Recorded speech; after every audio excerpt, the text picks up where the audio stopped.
Second.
You're welcome.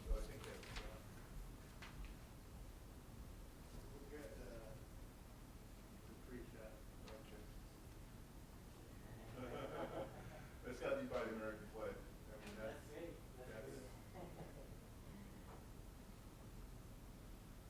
all enemies, foreign and abroad. You know? Absolutely. Yep. And I did notice that Roxanne got appointed to the GPAC. She did. Yeah, that is great. That is great.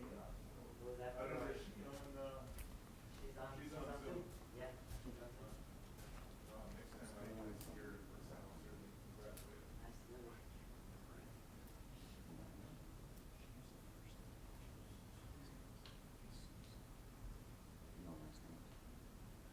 Let's go on the Ready to go. Hey.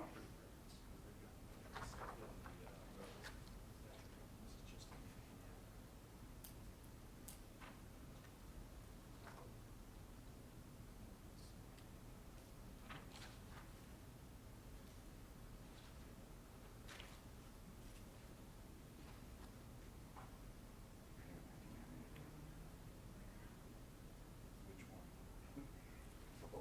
The other side or the side that generated this? The one that generated this.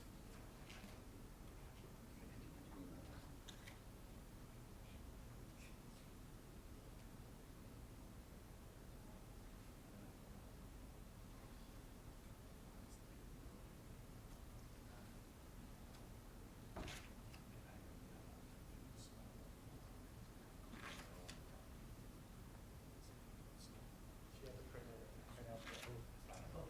No, it's not. Maybe I'm mistaken, maybe it's not in there, but I thought it was.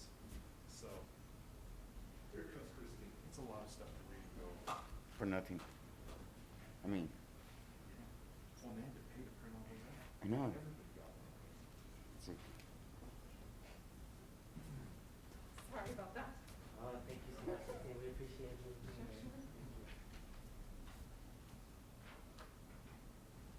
Raise your right hand, repeat after me. I state your name. I, David Dubois, Do solemnly swear do solemnly swear that I will support and defend that I will support and defend the Constitution of the United States the Constitution of the United States and the Constitution of the State of California and the Constitution of the State of California against all enemies, against all enemies, foreign and domestic, foreign and domestic, that I will bear true faith and allegiance that I will bear true faith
With that said, we are ready when you are.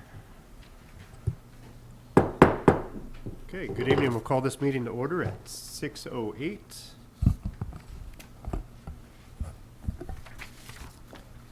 All right, Thursday, February 25th, 2021. Can we have verification of the agenda posting? Certainly, Commissioner Chairperson Munzer.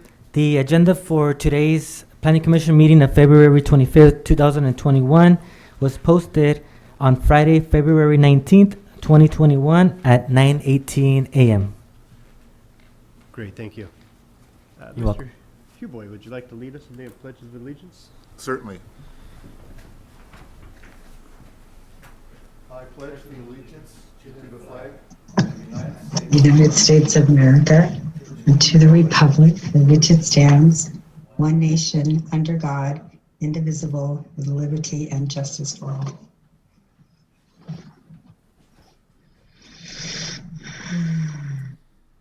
All right, I guess, before we call roll, I should congratulate our newest commissioner, Mr. Mora.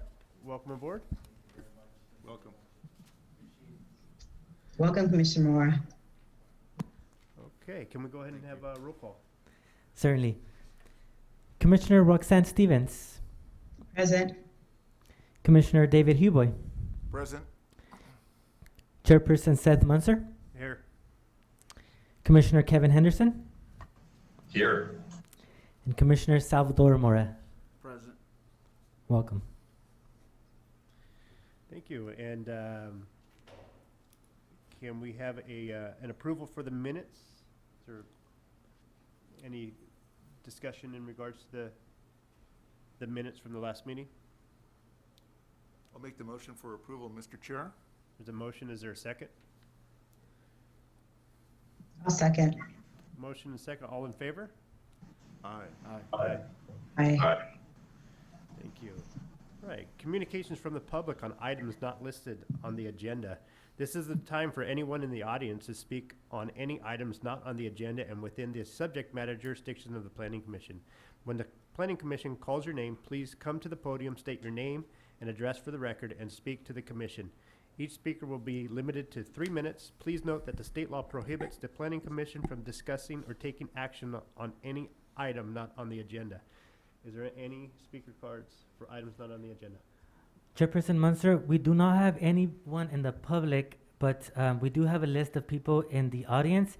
We do not have any hands up, but I do want to call Mr. Alex Sywak's name because I think he indicated that he wanted to address the Planning Commission. Okay, there we go. It's Mr. Alex Sywak.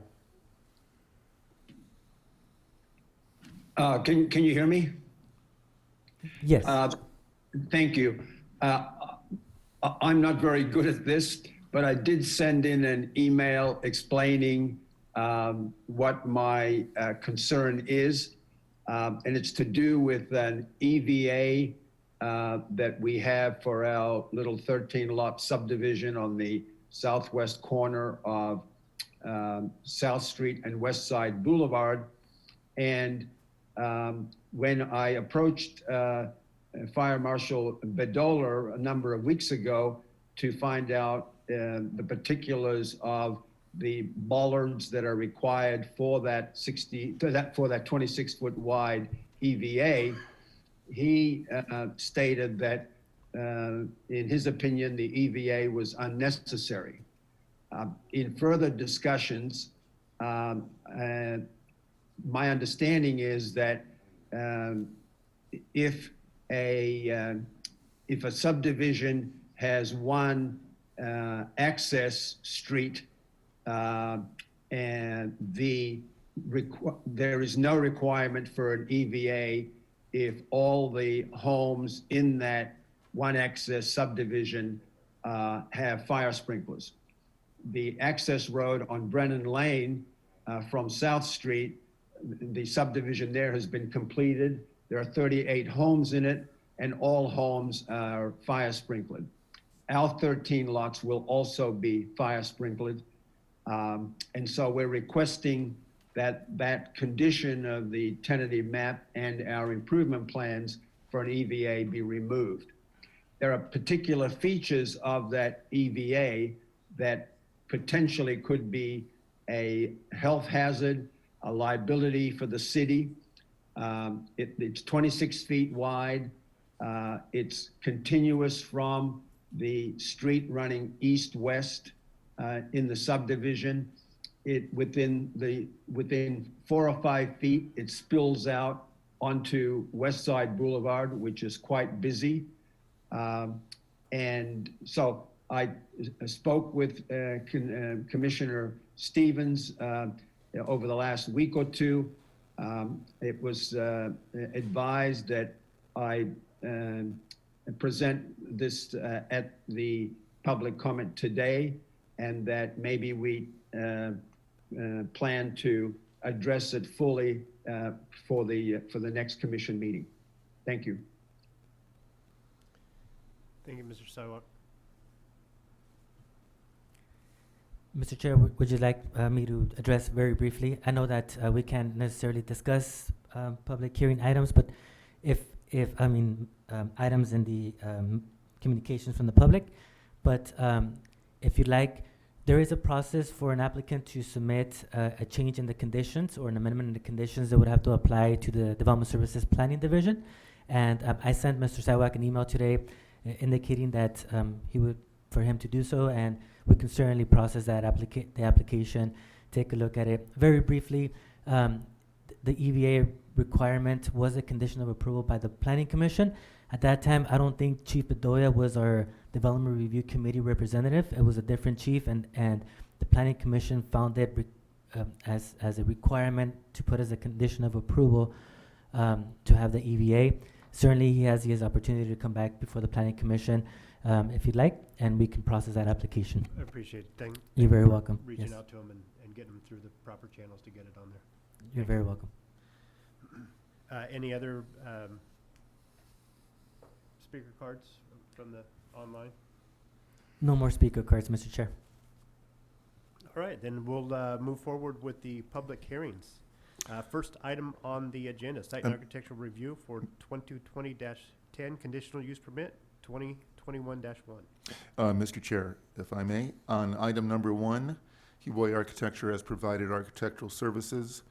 Therefore, in compliance with Government Code Section 87103, I must recuse myself because of conflict due to financial interest.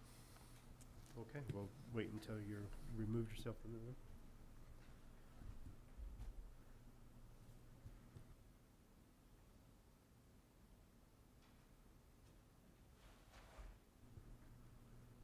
All right, can we have the staff report? Yes, thank you. Assistant Planner Amber Cameron will be presenting. Thank you. Hi, everyone. Can you hear me? Yes, we can hear you. Okay. And then I just want to clarify if we're sharing on our own computers the PowerPoints, or if it's going to be made available within the chambers.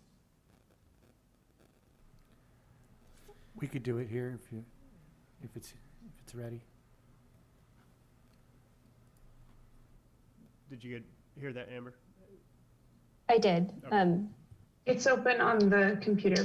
Well,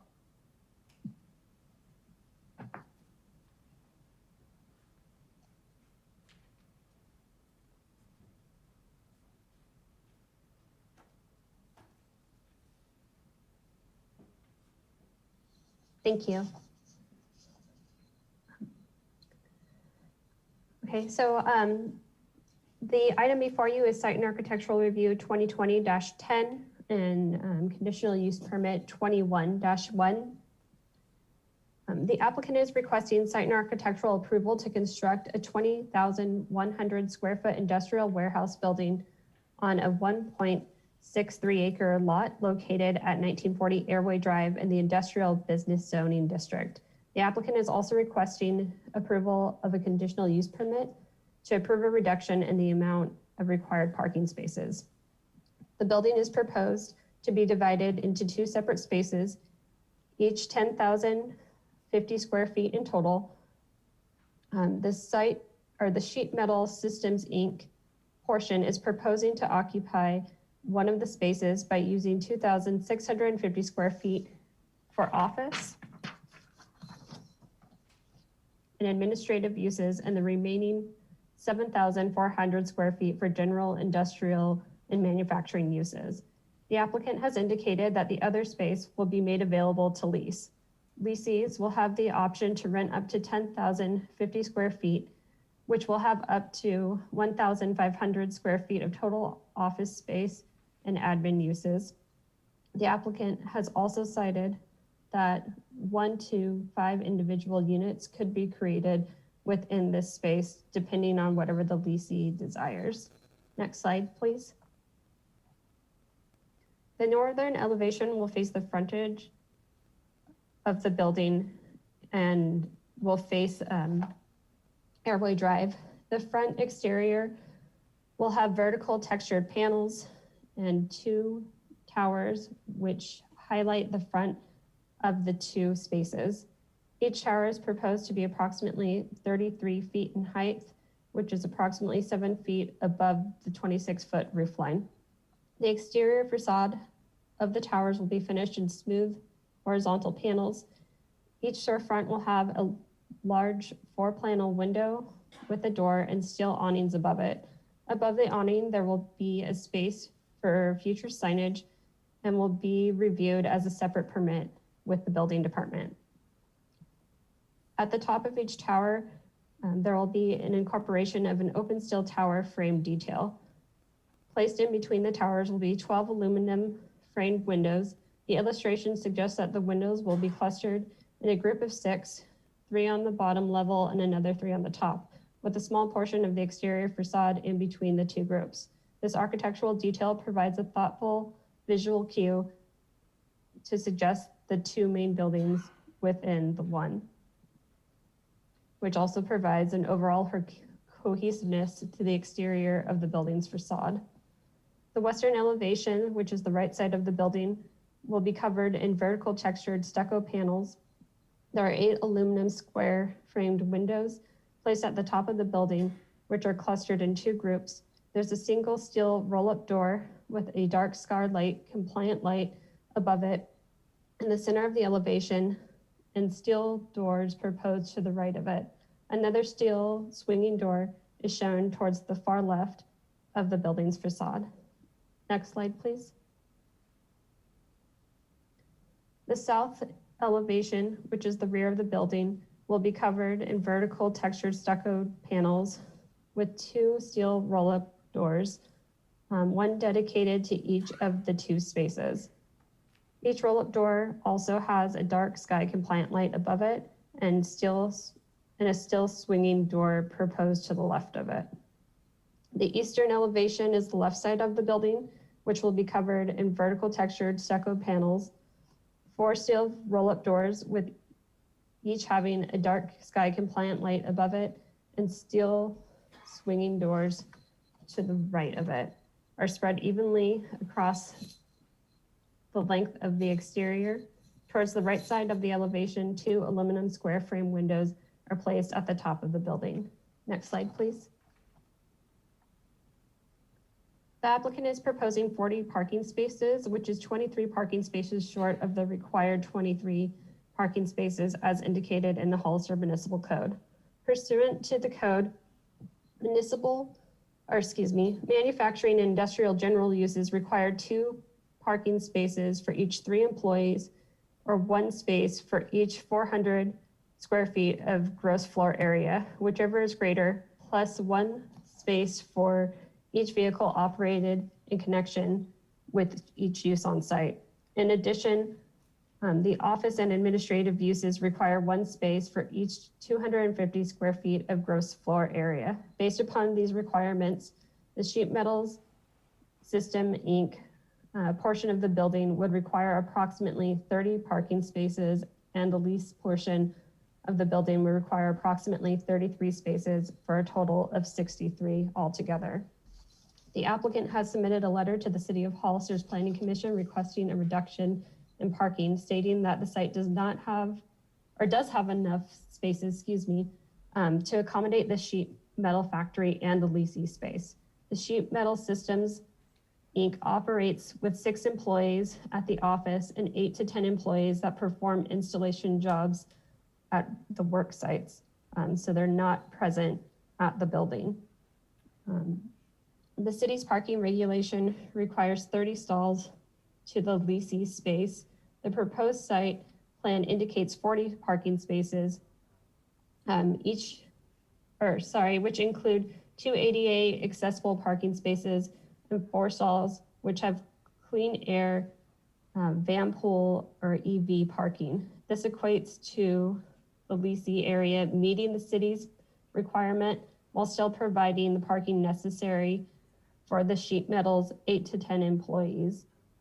Furthermore, the applicant provided additional justification for the request, stating that the sheet metal factory uses large spaces for storage of materials and large open space for the handling of large pieces of sheet metal and for large metal forming equipment. So on your screen, you'll be able to see the layout in which they're suggesting the parking. In addition, there is a circulation map provided which shows how larger rigs would be able to navigate the site as well as fire trucks.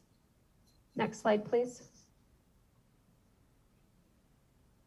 The project proposes 11,130 square feet of landscaping across the entire project site. This equates to approximately 15% of the total lot area, which meets the city's landscaping requirements. The majority of the landscaping will be along the Airway Drive frontage of the property in the northwestern corner of the property, which proposes a picnic area with 4 picnic tables and a shaded employee eating area.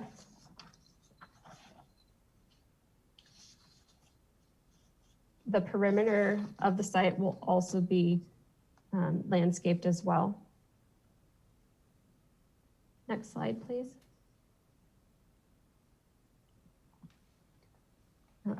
Furthermore, the property is located within Zone 6, which is the traffic pattern zone of the Hollister Municipal Airport Cohesive Land Use Safety Zone. A condition has been attached in the resolution, which will require the applicant to go before the Airport Land Use Commission to get a consistency determination prior to pulling a building permit.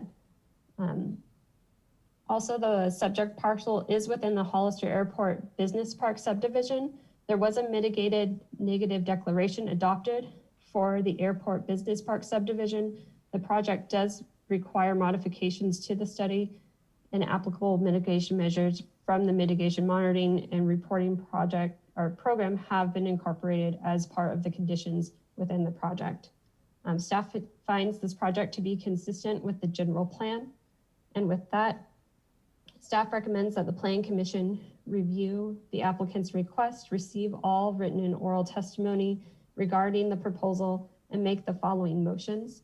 1, adopt a resolution approving site and architectural review 2020-10, subject to the findings and conditions contained in the draft resolution. And 2, adopt a resolution approving conditional use permit 2021-1, subject to the findings and conditions contained in the draft resolution. Are there any questions for staff? You have a question? Yeah, do you have a question? Go ahead. Okay. So the applicant is asking for a conditional use permit to have less parking. So how, I may have missed it. How deficient will the parking be versus where it's supposed to be? So they're supposed to have a total of 63 parking spaces. Right now, they're proposing a total of 40, so they would be deficient by 23 parking spaces. Okay, and so the applicant owns the building, correct? Correct. Okay, so let's say the applicant sells the building and a new business comes in and gets the building, so, and maybe a new type of business goes in. So what will happen with the parking requirements? if a variance in reducing the parking is granted, what will happen if someone comes to buy that building? They would have to come through the planning department to get a zoning verification letter, which means that we would review to make sure that that potential new use that's coming in would be compliant with the existing parking as well as other standards. Okay. So the, okay, I just want to make sure I understand what you're saying. So if the business, if someone purchases property and proposes to bring in a different business, they're going to have to bring in a business that's going to be compliant with the parking situation as it is. That is correct. Okay. Thank you. I don't have any other questions right now. I have a couple questions. Go ahead. Okay, so first, my first question is around it's same, sort of along the same lines as Commissioner Henderson. The spaces that are on the other side of the building that will occupy the new tenants that are not identified yet. How do we know whether or not these parking spaces are going to be sufficient for those tenants, or is there a separate plan for that part of the building as it relates to parking? So the way that we've conditioned this project is that any new leasee that comes in would also have to go through a zoning verification letter. As indicated, the way that the leasee side of the building is being laid out is there could be one person that comes in, or there could be up to 5, I should say units, excuse me, not people. So with that, anyone that would come into that leasee spot would have to come to the city for a zoning verification letter. And again, that's when staff would look at things like parking and ensuring that they meet any other requirements, whether it's through the Hollister Municipal Code or building, fire, the building codes, depending what goes in there. So this current reduction in the requirement is only as it relates to the sheet metal business? That is correct. Okay. Yes. Okay. Second question is, or it's more of a, can you tell me more kind of a question about the larger vehicles. So part of what's happening, what's going to be happening is the storage of these large metal pieces. And so it's going to require, large vehicles. So can you talk a little bit more about what those large vehicles are? How large? Are we talking about like a large van, large truck, large semi? And then what would the parking, what could we expect for the parking for those vehicles? Sorry, I'm trying to see if the applicant is on the line, because I think they would be better suited to identify the type of vehicles that they use. He is. Matt Kelly is. I don't know, Matt or Nick, if either of you would like to address Commissioner Stevens' question. Yes, I would like to. Go ahead, Matt. Thank you, Amber, for your presentation and for covering most of my letter. The large vehicles that will be delivering material will enter on the westerly side of the driveway where you see the arrows pointing inward. And then behind the building, you'll see a rectangle on the exhibit. It's hard to read, but it's labeled loading zone. And that's 50 feet long. So it's long enough for a tractor trailer combination. A very large tractor trailer can actually come in the driveway, park temporarily in the loading zone. The materials will be unloaded and stored inside the building. And then there's enough room for that vehicle to exit by driving forward and leaving out the eastern side of the site. Same thing with fire truck access, exact same route. So then do you anticipate that there will only be the need for one large vehicle coming in to load and unload at a time? That's correct. So there would never be a situation where more than one would be coming in at the same time? That's correct. I'm wondering, thank you for clarifying that. I appreciate that because that makes a lot more sense in it. And I'm wondering, however, if there's a need, and this is for the planning staff, is there a need to be more clear about those large vehicles in the conditions so that there is an expectation that, so if there's like two semis coming in at the same time, that there's a plan for how to accommodate those two? So my concern is that then that could impact the flow of traffic, some safety issues, the parking, that, you know, whoever's parked there could impact their parking, et cetera. That's a really good question, Commissioner Stevens. I'm not sure if I thought I saw Mark Falgo on there as well, or acting city engineer. But one thing that we can include, if it's okay with the commission, is possible requirement, adding a condition of requirement of signage indicating no more than one semi at a time, and something to that effect. Mark, if you're there, would you consider anything else?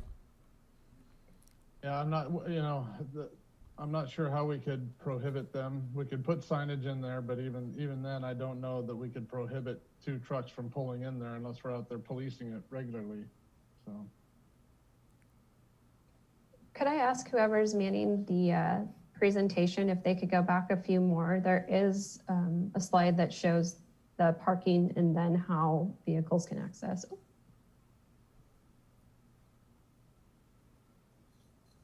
I think it got overlooked, sorry. I think that this is really more of an operations thing. If the operations are such that they're only going to have one, you know, at a time for deliveries, and it's more of a storage size plus delivery capability factor than anything to determine how many trucks they would ever have there at one time.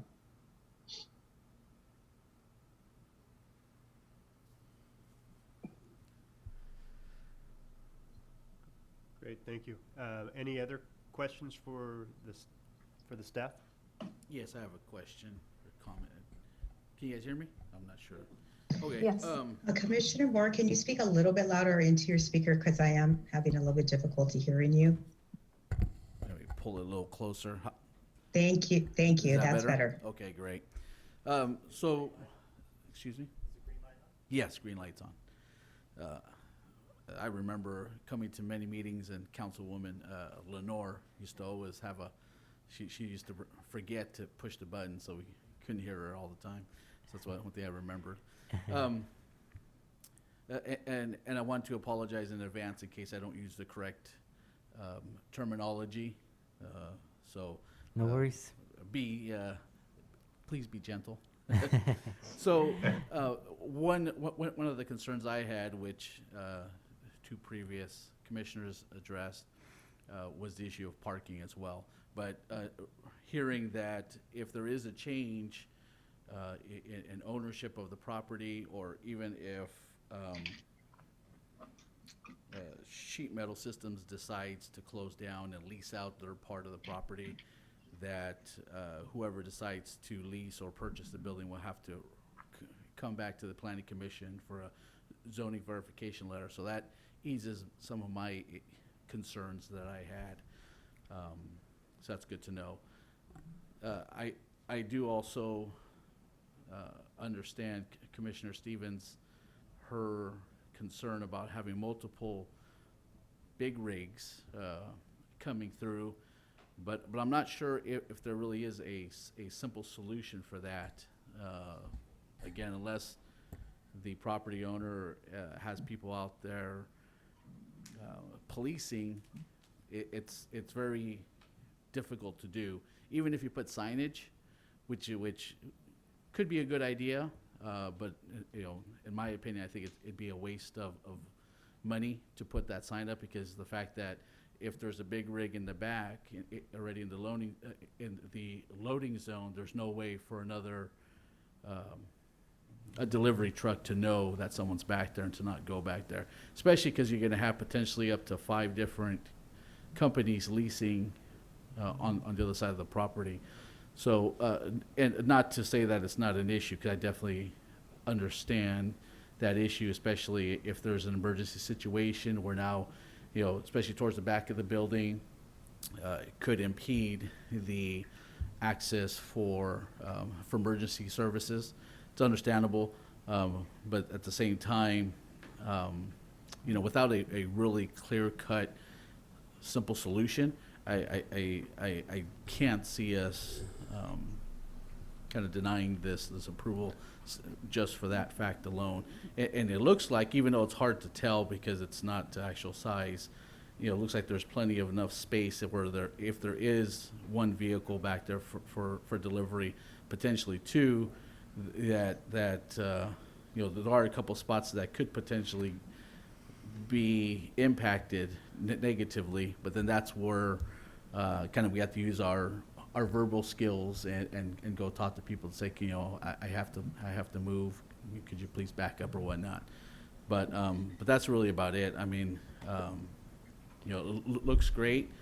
I was concerned about that. Without interrupting, Mr. Moore, just before we get ahead of ourselves, we're still in the phase of the staff giving the report and asking the staff Gotcha. question. We still need to allow for public hearing before we give our kind of viewpoint or concerns on it. Okay, yeah, that was about it. That's all the concerns that I had.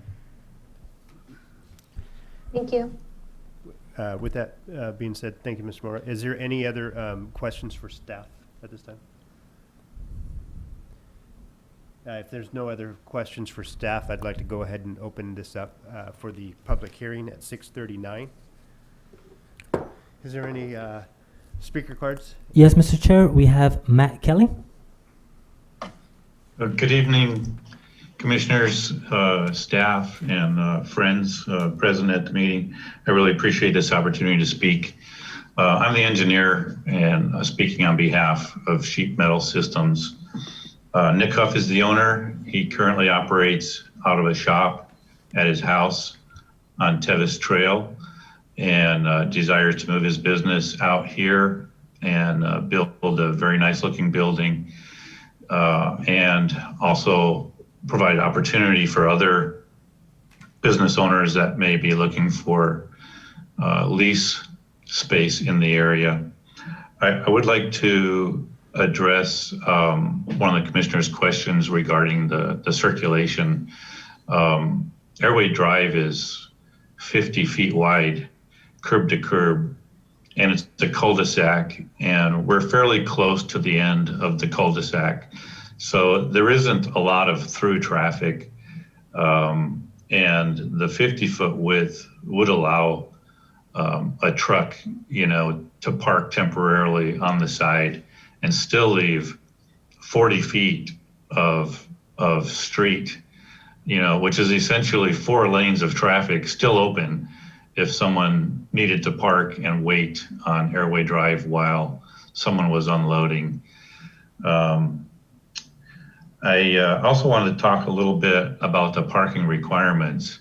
Even though we're shy quite a few stalls, the parking requirements, in my opinion, are kind of high intensity. The requirement for the larger figure, which is between 2 stalls per 3 employees, which we meet the lower end of the requirement, but the requirement for 1 stall for every 400 square feet is equivalent to an employee occupying a 20-foot by 20-foot work area.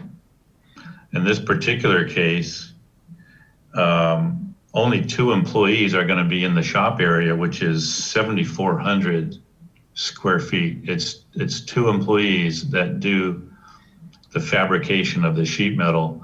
The other 4 employees on site are administrative and sales, and they occupy the office space. There was a great example of a business just like this. Gablin Welding was in town for 60 years. They operated on San Felipe. They occupied 25,000 square feet, and there were only 5 or 6 guys that worked there. They fabricated metal and did welding, and I was a frequent customer of theirs. They had about 5 parking stalls. And whenever I went there, it was never an issue. There was always a place to park.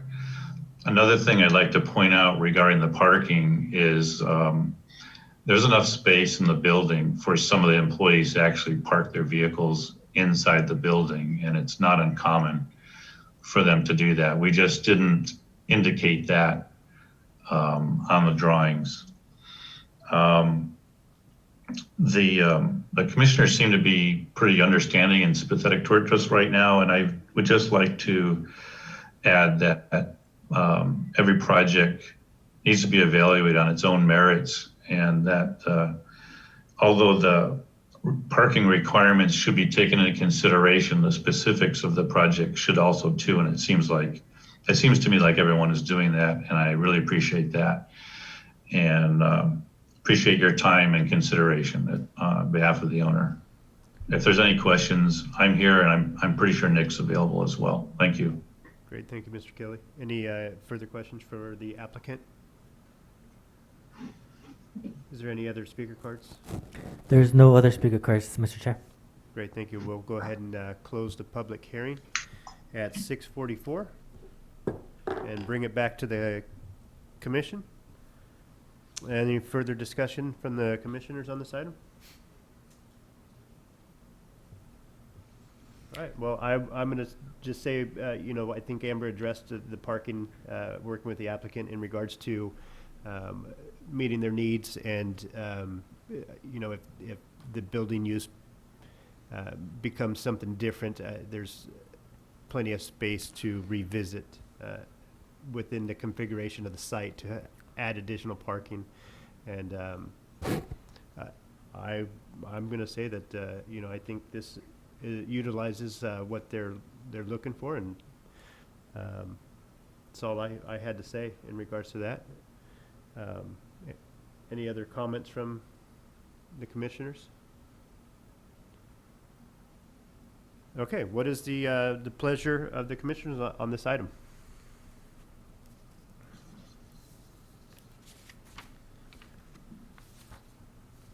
I can go ahead and make a motion. Are we going to, should I, I'd like to make a motion to approve. Should we do one motion at a time for each item? I mean, for the site architecture and the conditional use permit? Correct. Yes, please. Okay, so we'll start with the first one. I propose that we adopt a resolution approving site and architectural review 2020-10, subject to the findings and conditions contained in the draft resolution. And what's the number?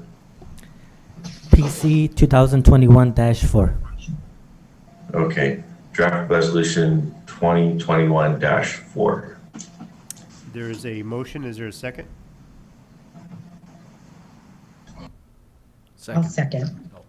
Mr. Chair, before you call for the rest of the vote, I was just instructed by City Council Attorney, Mr. Jason Epperson, that if it's okay with you and the commission, instead of calling out for a regular vote, if it's okay if we can go roll call vote, and I'll be happy to call every planning commission's name. Not a problem. Thank you. Thank you. Okay, we've got a motion and a second, and if we can have a roll call vote. Thank you, Mr. Chair. Commissioner Stevens. Aye.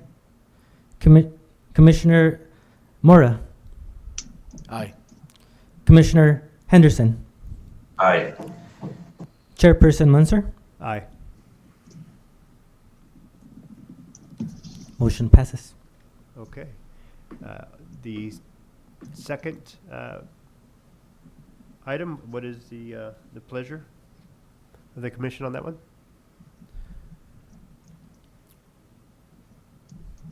I'll go ahead and make the second resolution, the second motion.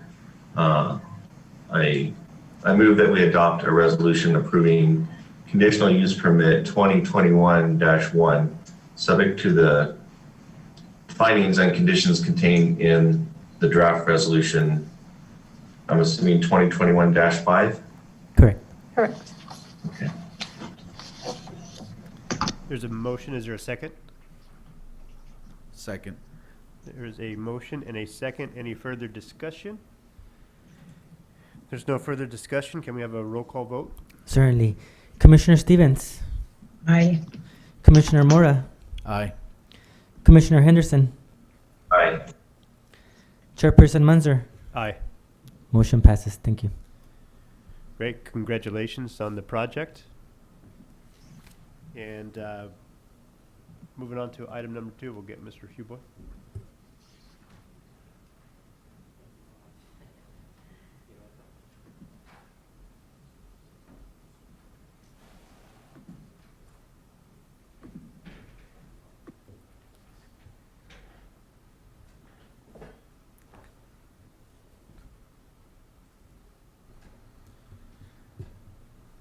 Good, ready?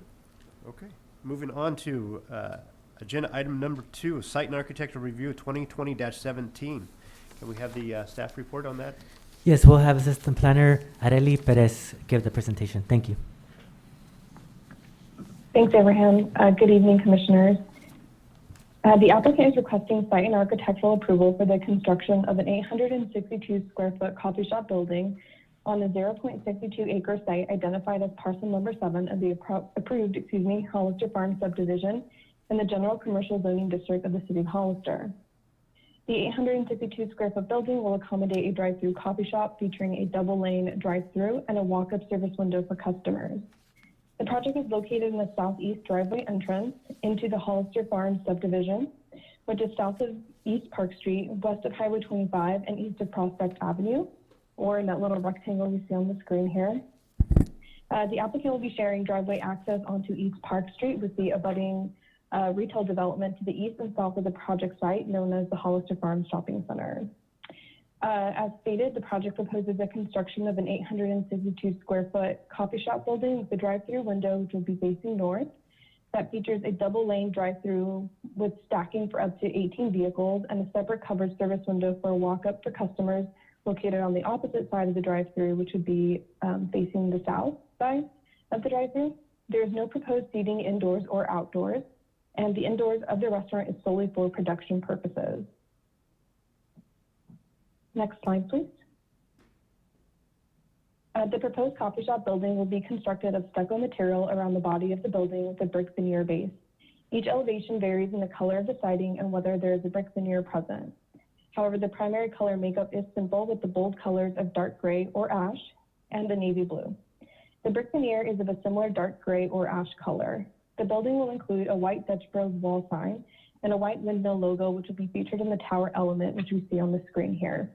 All attached signage will be permitted under a separate permit process. Next slide, please. Lighting is proposed throughout the project site through the use of pedestrian scale lighting and lighting fixtures on the exterior walls of the proposed coffee shop building, as well as security lighting within the parking lot and the drive-through area. The lighting shall be directed towards the project site and shall meet the requirements of the Hollister Municipal Code, Section 17-16090, lighting outdoors.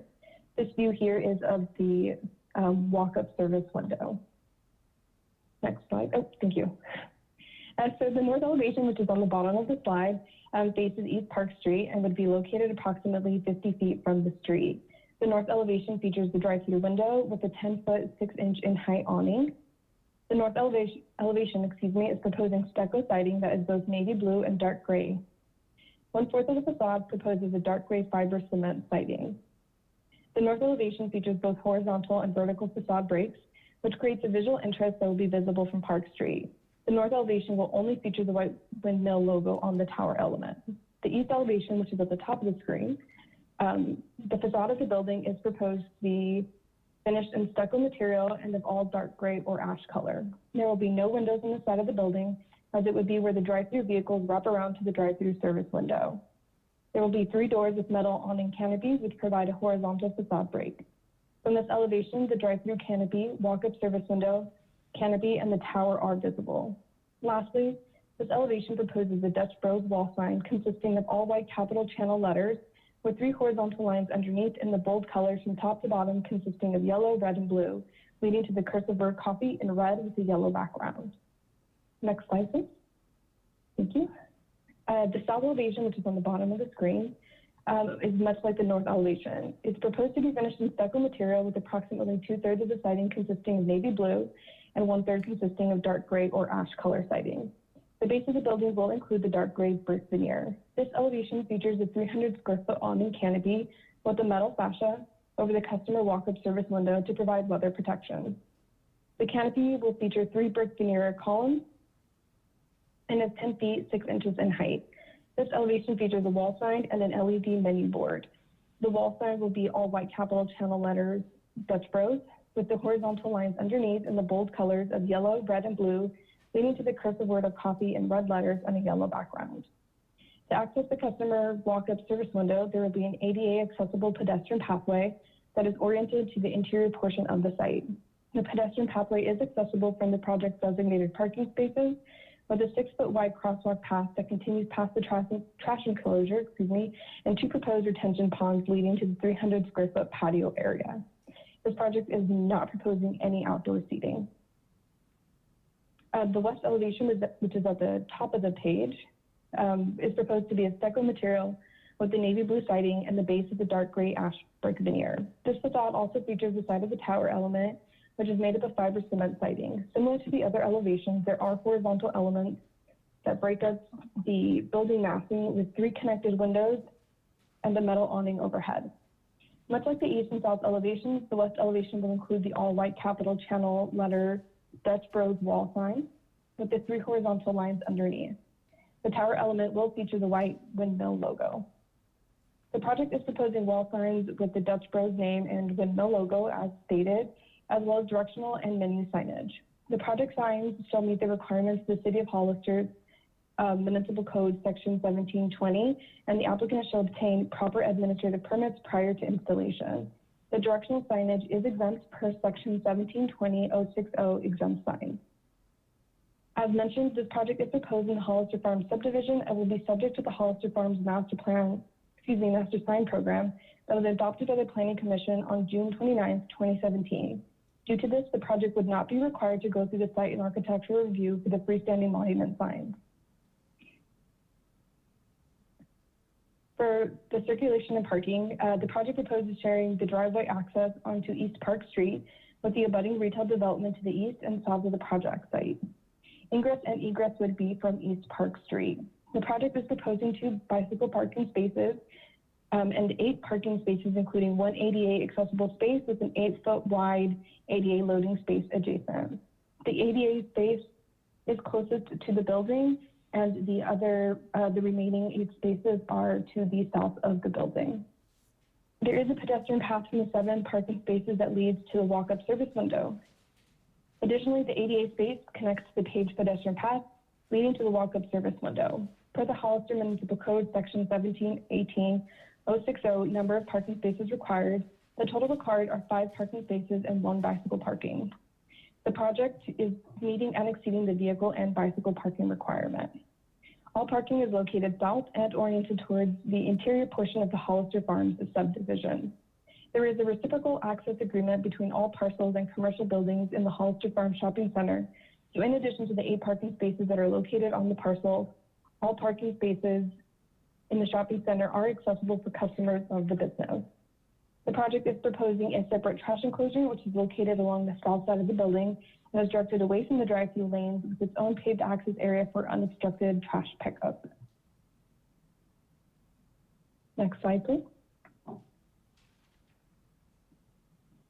The project proposes vehicle stacking for up to 18 vehicles in the dedicated queuing lanes without encroaching into the drive aisle, which meets and exceeds the minimum requirement of 6 vehicles in advance of the service window per Section 1722-090 of the Hollister Municipal Code.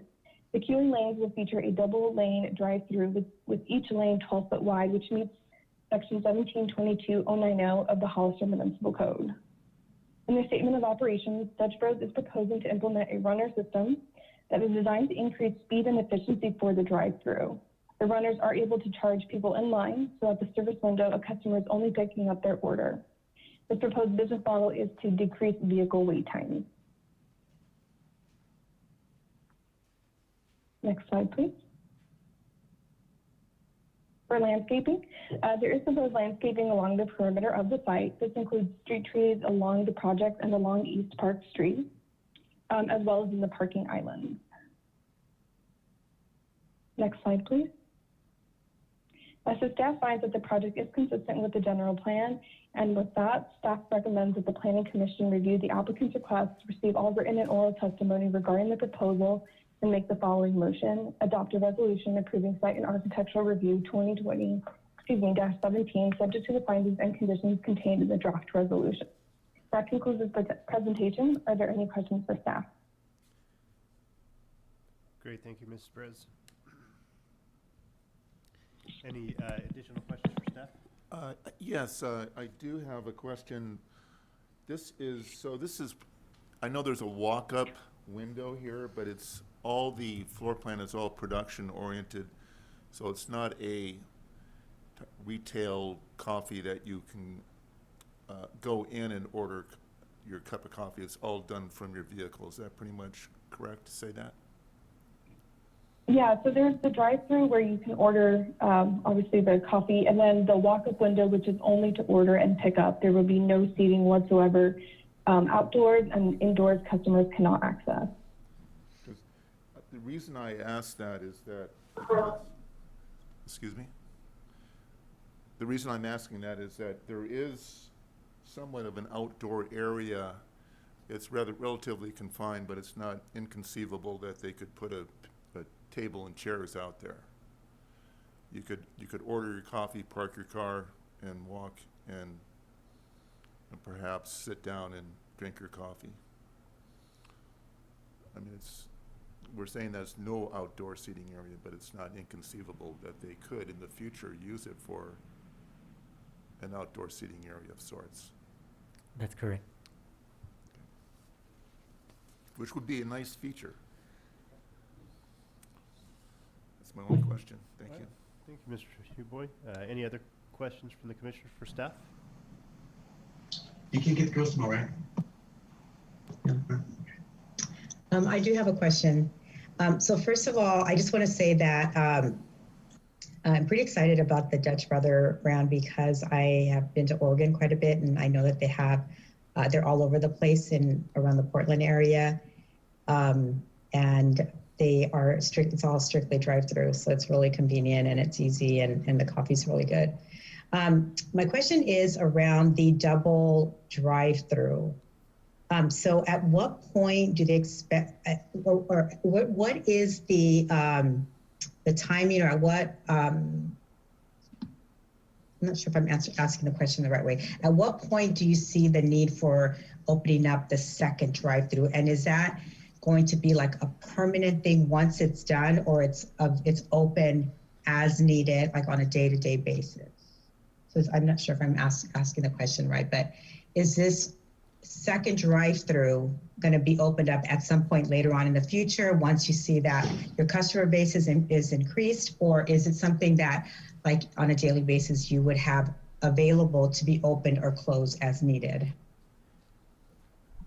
Is it a question staff can answer, or is that more or less for the applicant?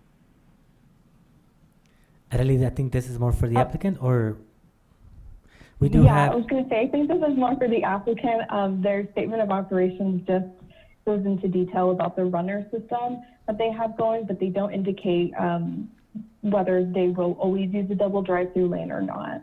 I do think the applicant should be on the line. The applicant is in. It's up to the commission if they would like to answer now or when you open the public hearing, however you prefer. I can wait for the response. Sure. Thank you. Okay. All right. Well, if there's no other questions from the commissioners to staff, we can go ahead and open up the public hearing. We'll open it up for the public at 7:01. Do we have any speaker cards on the item? Thank you, Mr. Chair. We do have one speaker. We do not have the name. Can you please state your name?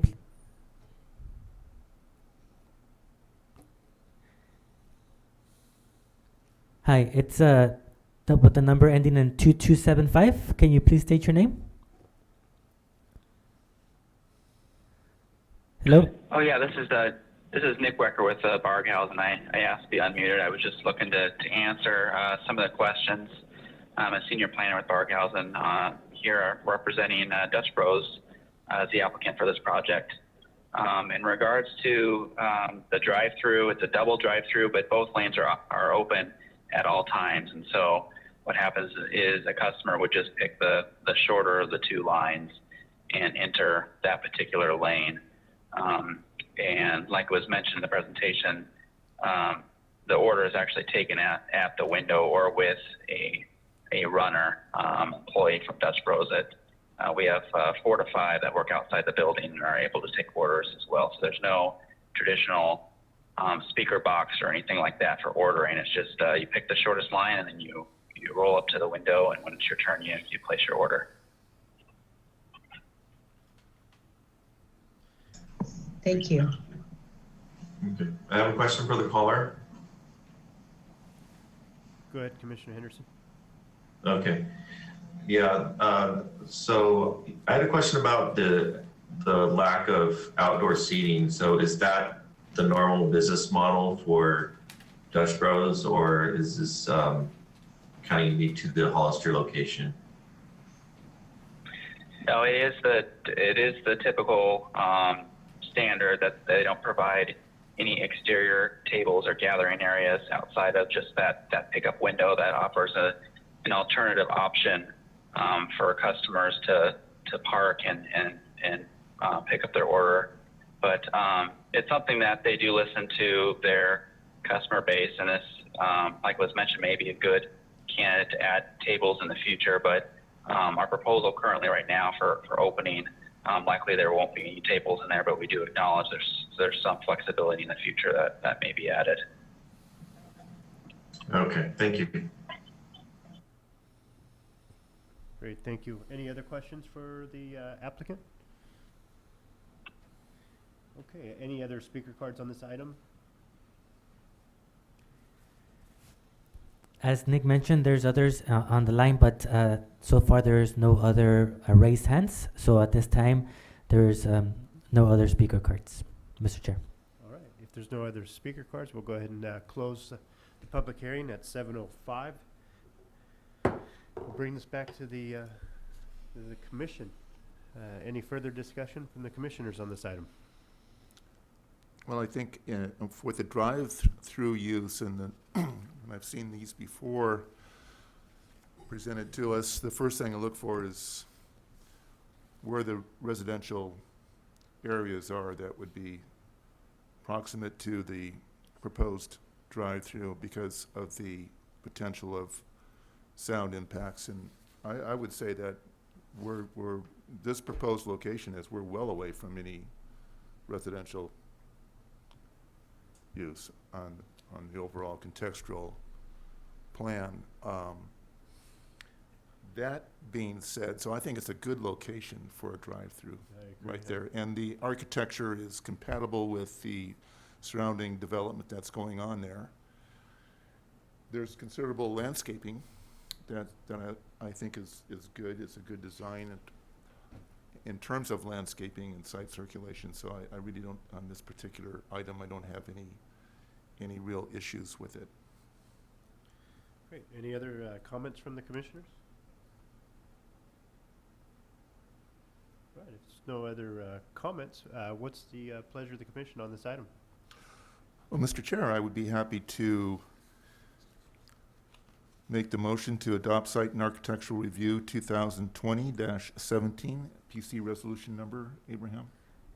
2021-6. 2021-6 with the draft findings in the resolution. There's a motion. Is there a second?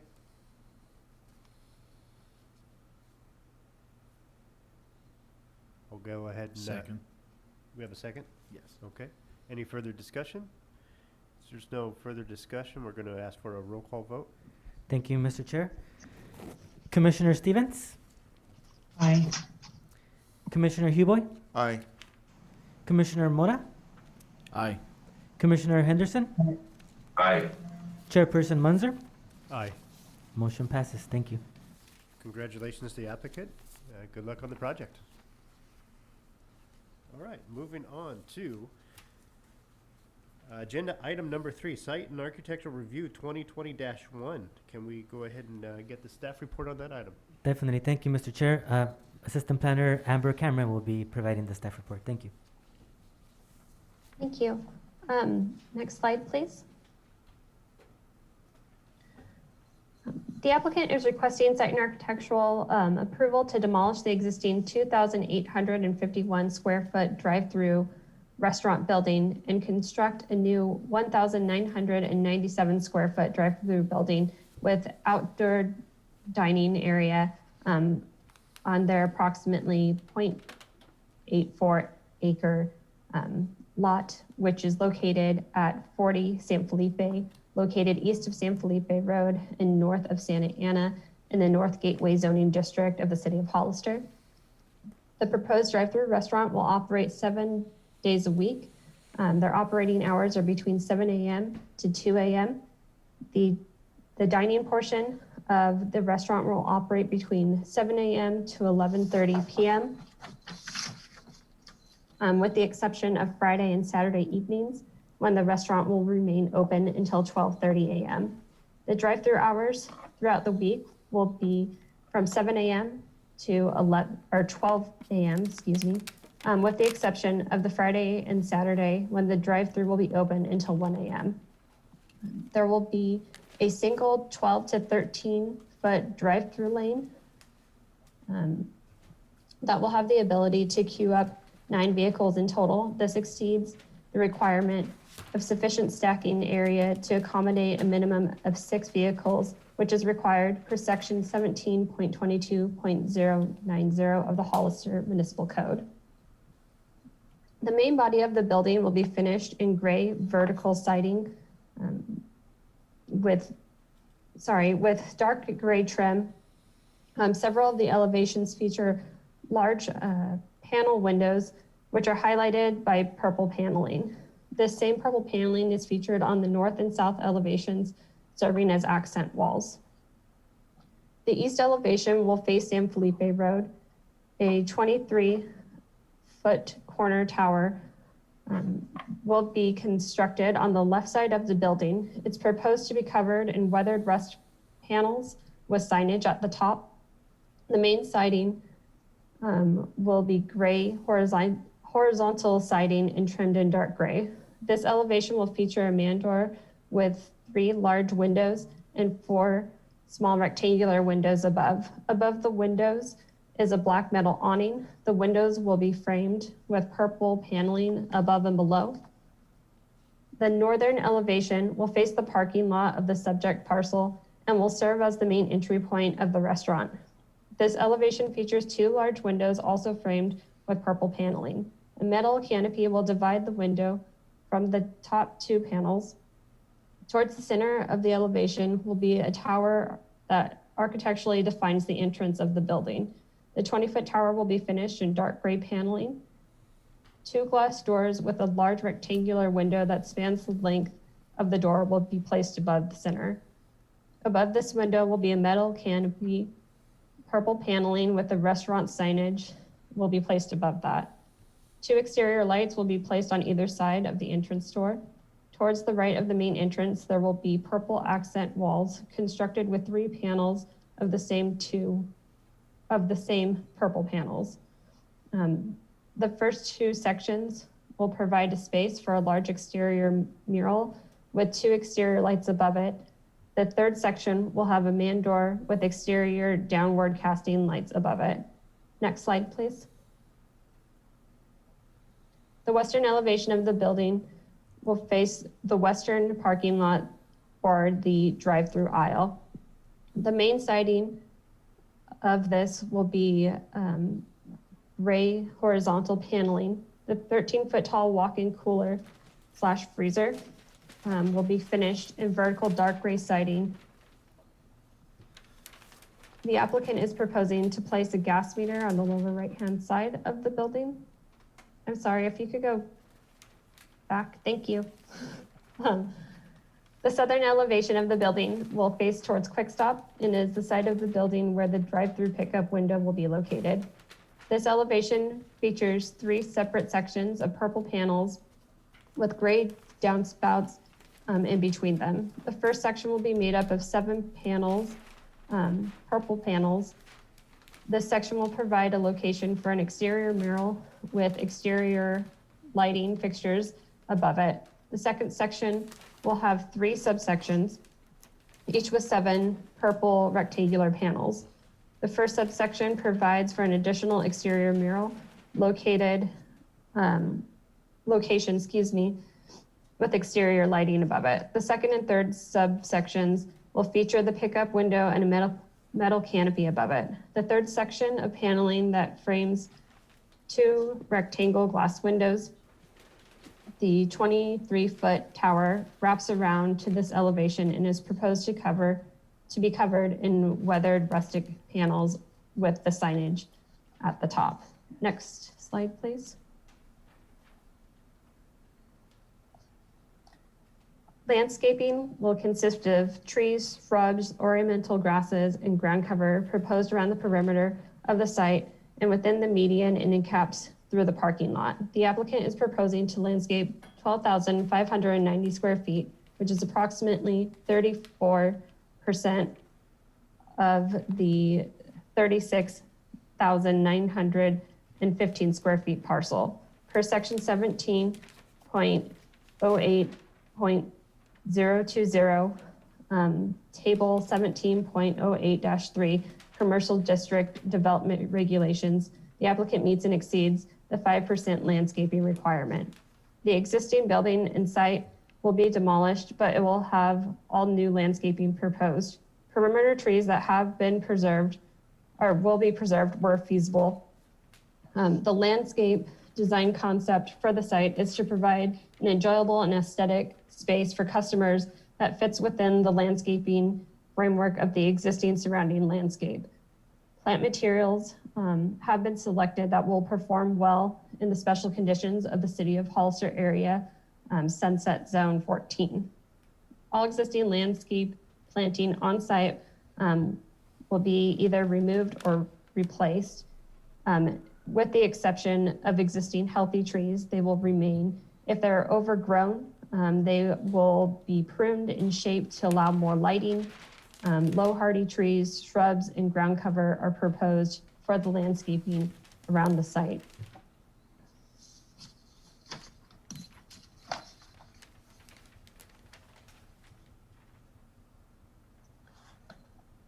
Special considerations have been provided in selection of plant materials that respects the needs of the restaurant as well as the customers.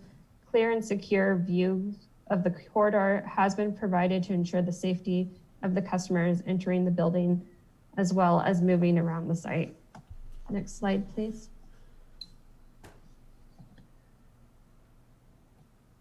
The 2 project driveways along San Felipe Road are limited to right-in and right-out movements only to discourage vehicles from making a left turn into and out of the project site. The Starbucks project, which was SNA 2019-18, directly across from the subject site, was conditioned to install flexible delineators or a similar vertical barrier within the median of San Felipe Road. Adjacent to the project site, a temporary measure and to enter into a deferred improvement agreement for improvements including a raised median.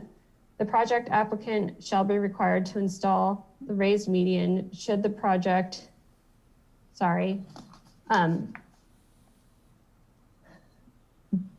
Starbucks has been conditioned to put in the delineators. However, if this project were to go first, they would be conditioned to put in the delineators, and Starbucks would have to pay their fair share cost. With that being said, if Starbucks goes first, this applicant would have to pay their fair share of the cost of installing the delineators. Patrons of the establishment can enter the subject site at the northeastern driveway. The drive aisle in front of the restaurant will be marked for 2-way traffic, which will allow patrons to utilize the parking stalls to reserve and make a right turn on, to reverse, excuse me, and make a right-hand turn onto San Felipe Road. The drive aisle changes to a one-way path, the restaurant's primary parking, which gives the patrons the option to enter the drive-through or allow them to circle the outer perimeter. This one-way merges into a two-way drive aisle that is shared between the proposed project and the adjacent business Quick Stop, a gas station and convenience store. That leads to the southeast driveway. This second driveway would allow for patrons to make a right turn only onto San Felipe Road. In addition, should a patron choose to use this driveway as their main point of entry, they can make an immediate right turn onto the one-way drive aisle that would allow them to connect to the drive aisle, which eventually connects to the drive-through. The applicant is proposing 2 drive-through lanes. One you can see that is visible. It's proposed to be 12 to 13 feet in width. Again, it accommodates up to 9 vehicles, which it exceeds what is required by the city code, which is approximately 6. There is a second future driveway, which will remain integrated in the proposed landscape until such a time that the applicant has determined that a second driveway is needed. Next slide, please. It's based upon the City of Hollister's municipal code, the parking requirements established for a fast food counter service use. The project would require to provide the greater of the following 2 requirements. 5 parking spaces plus 1 parking space for every 3 seats in the dining area, or 5 spaces plus 1 space for every 100 square feet of gross floor area. As you can see on the table, one would allow for approximately 14 spaces required, and then the other would be 25. And then we take whatever is greater from this table. In this case, the 25 parking spaces is what is required. Based upon the city's code and the Hollister Building Code, section 11B-502, 1 accessible space is required, and that 1 space can be counted within the 25 parking spaces and count towards the overall 25. If you could please go back to the former slide. And then, sorry, 2 more back from which we came. So going the opposite direction. 1 more. Sorry, thank you so much. And back to the parking. There, thank you. Sorry guys, thank you for bearing with me. That's okay. So before you is the existing parking layout and then the proposed parking layout. Currently, the restaurant has 43 parking stalls. The applicant is proposing 22 parking stalls, as you can see below.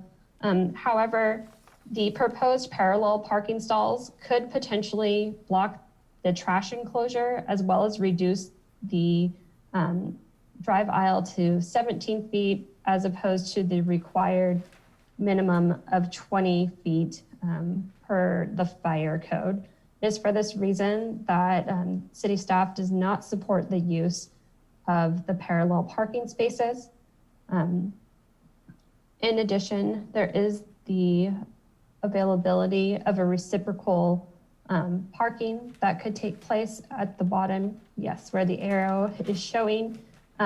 These parking spaces could be considered with the overall drive-throughs restaurants count of their parking if a reciprocal access agreement was provided to the city, meaning that there is a shared agreement between Quick Stop and the restaurant that those parking spaces could be used for their patrons. However, at this time, the city does not have any evidence of a reciprocal parking agreement. Therefore,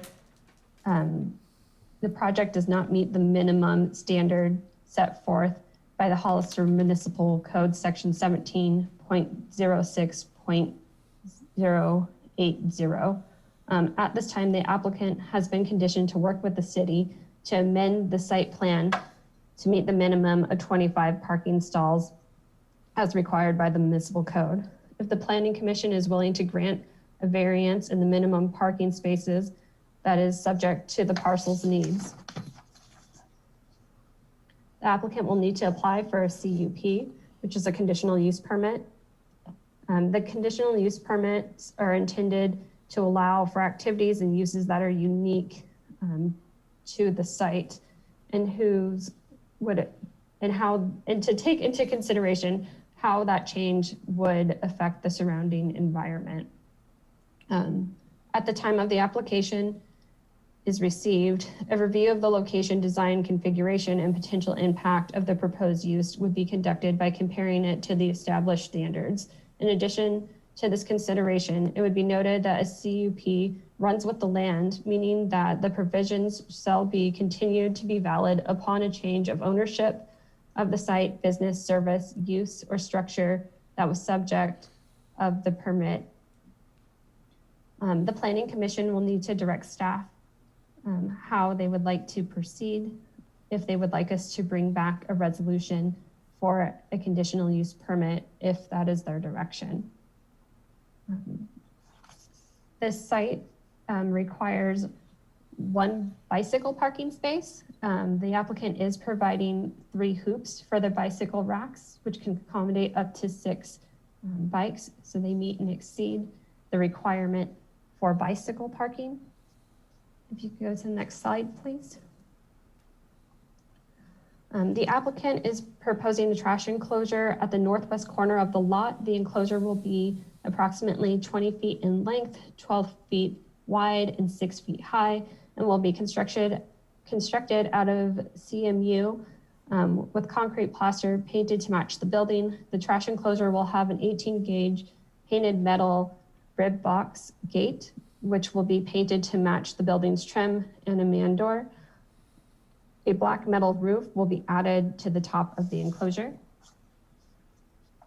Staff finds this project to be consistent with the general plan. Can you please advance the slide?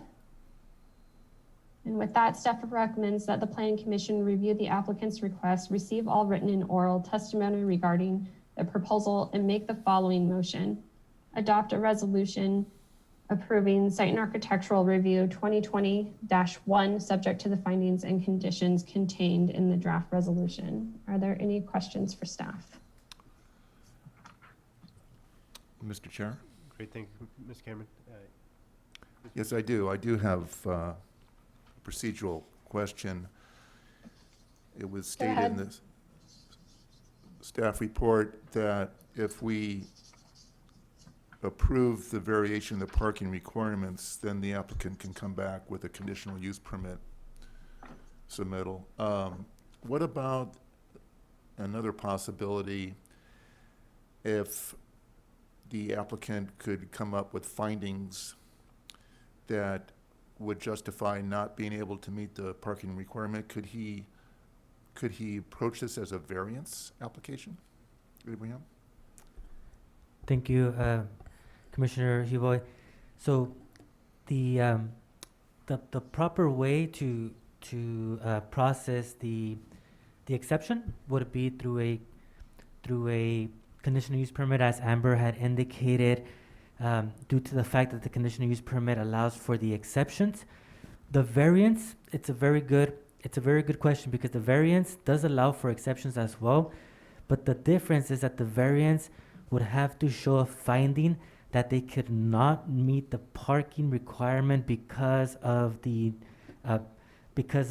certain aspect of the project site layout that is occurring on this site that is not occurring on other sites. That essentially there is an existing mound or an existing hill or an existing site peculiarity, and in which a variance could be granted. And so therefore, since the site is flat, and unless there is something that can be considered a site peculiarity, the other procedural route would be the one that Amber mentioned for a conditional use permit. Thank you. You're welcome. Do we also, on another topic, do we have anywhere in the municipal code that pertains to screening HVAC equipment from the roof? We do, and the applicant has been conditioned to screen their roof equipment as well as the siding. I'm sorry, I'm trying to remember what it is called. The gas meter, for example, that was shown on the western elevation, that would also need to be screened. There is a condition. Unless they could show a daylight plane study for the HVAC equipment up on the roof. Because if you look at the south and north elevations, they show that the HVAC, roof-mounted HVAC equipment is protruding above the parapet wall.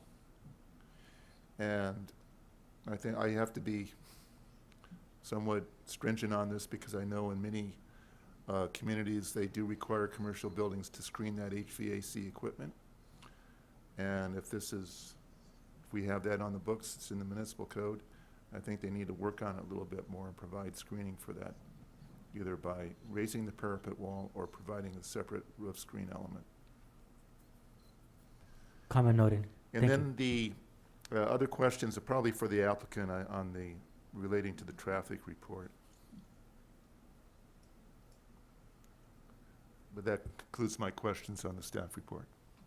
Great, thank you, Commissioner Huboy. Any other questions from the commissioners as far as questions for staff? I just have a clarifying question related to the number of spaces. So Amber, you made a comment about not recommending approval of the parking spaces that were like behind the drive-through along that part of the property because it may be obstructed because of what's going on in the drive-through, right? So does the total number right now, which the total number is 22, does that include those spots or do they not include those spots? So for the number of 22, it does include the parallel spots at this time for what they're proposing.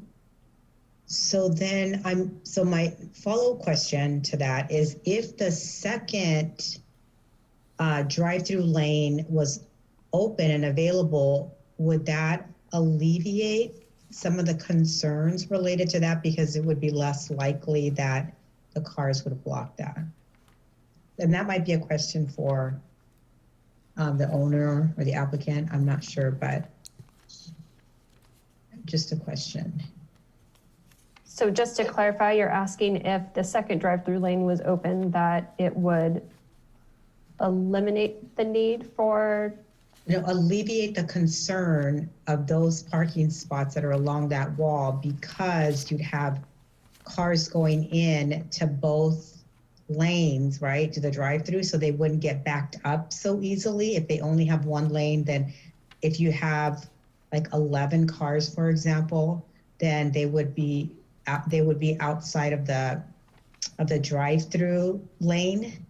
They'd be waiting to get into the drive-through lane. But if you had the two open, then you would allow for more cars to enter, therefore not blocking that area that would block those parking spaces. Does that make sense? For me, sort of, but I'll try to answer, and if not, maybe Abraham or Mark can jump in. So our main concern is that with leaving those parallel parking spaces, it narrows down the width of the drive aisle to about 17 feet, and it needs to be about 20 feet to meet the fire code. So that's the concern with having them placed where they are, in addition to, as you can see, where they line up towards the trash enclosure. There's just a concern that if someone were to park there, it would make it more difficult for like a fire truck to come through, or if there's trash pickup day, So that's Right. why staff has asked that Okay. they be eliminated. Okay, thanks for clarifying. Mhm. Thank you, Commissioner Another Stevens. question. Any other questions? Yeah, I do. Commissioner Henderson, go ahead. Yeah, so, Amber, you mentioned about the median. So I'm assuming you're saying that a median will be going in on the street to prevent maybe people from turning left out of the parking lot once they've gone through the drive-through. Did I hear that correctly?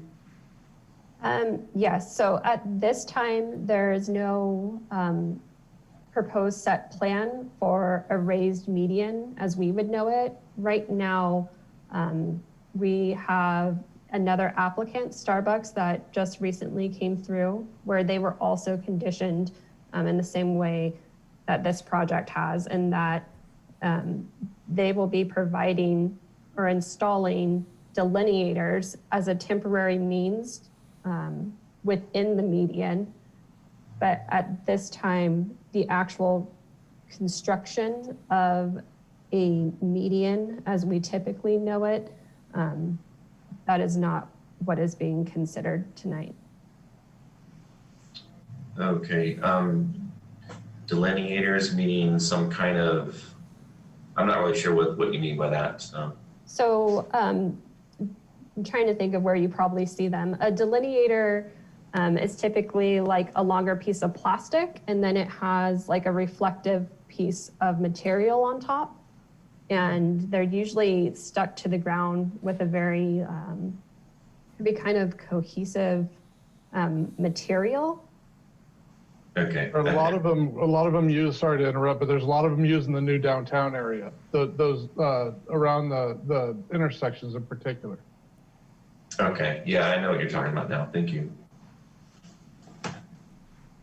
Yeah, I don't have any other questions. All right, if we have no other questions for staff from the commissioners, I'd like to go ahead and open this up to the public hearing at 7:34. Any speaker cards on this item? Yes, Chairman Munzer, we have Philip Moss.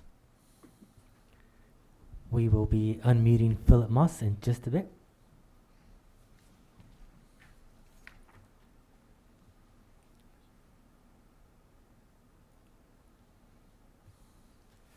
Hello, Mr. Moss, can you hear us? Hello, Mr. Moss? Can you hear me now? Yes, we can hear you now. Thank Okay, you. Great, thank you. Thank you, commissioners, for hearing this item tonight. This is, Taco Bell has been operating there for over 24 years now. So we have a pretty good understanding of ebb and flow of the traffic and what's needed and what's required. We did, at the city's ask, we did go ahead and have a traffic study done for this site. And it was pretty telling for us. And one of the things that two things on that traffic study I'd like to address. One was the amount of drive-through stacking that the traffic study was anticipating is not realistic. And we've had discussions with the traffic engineer about this.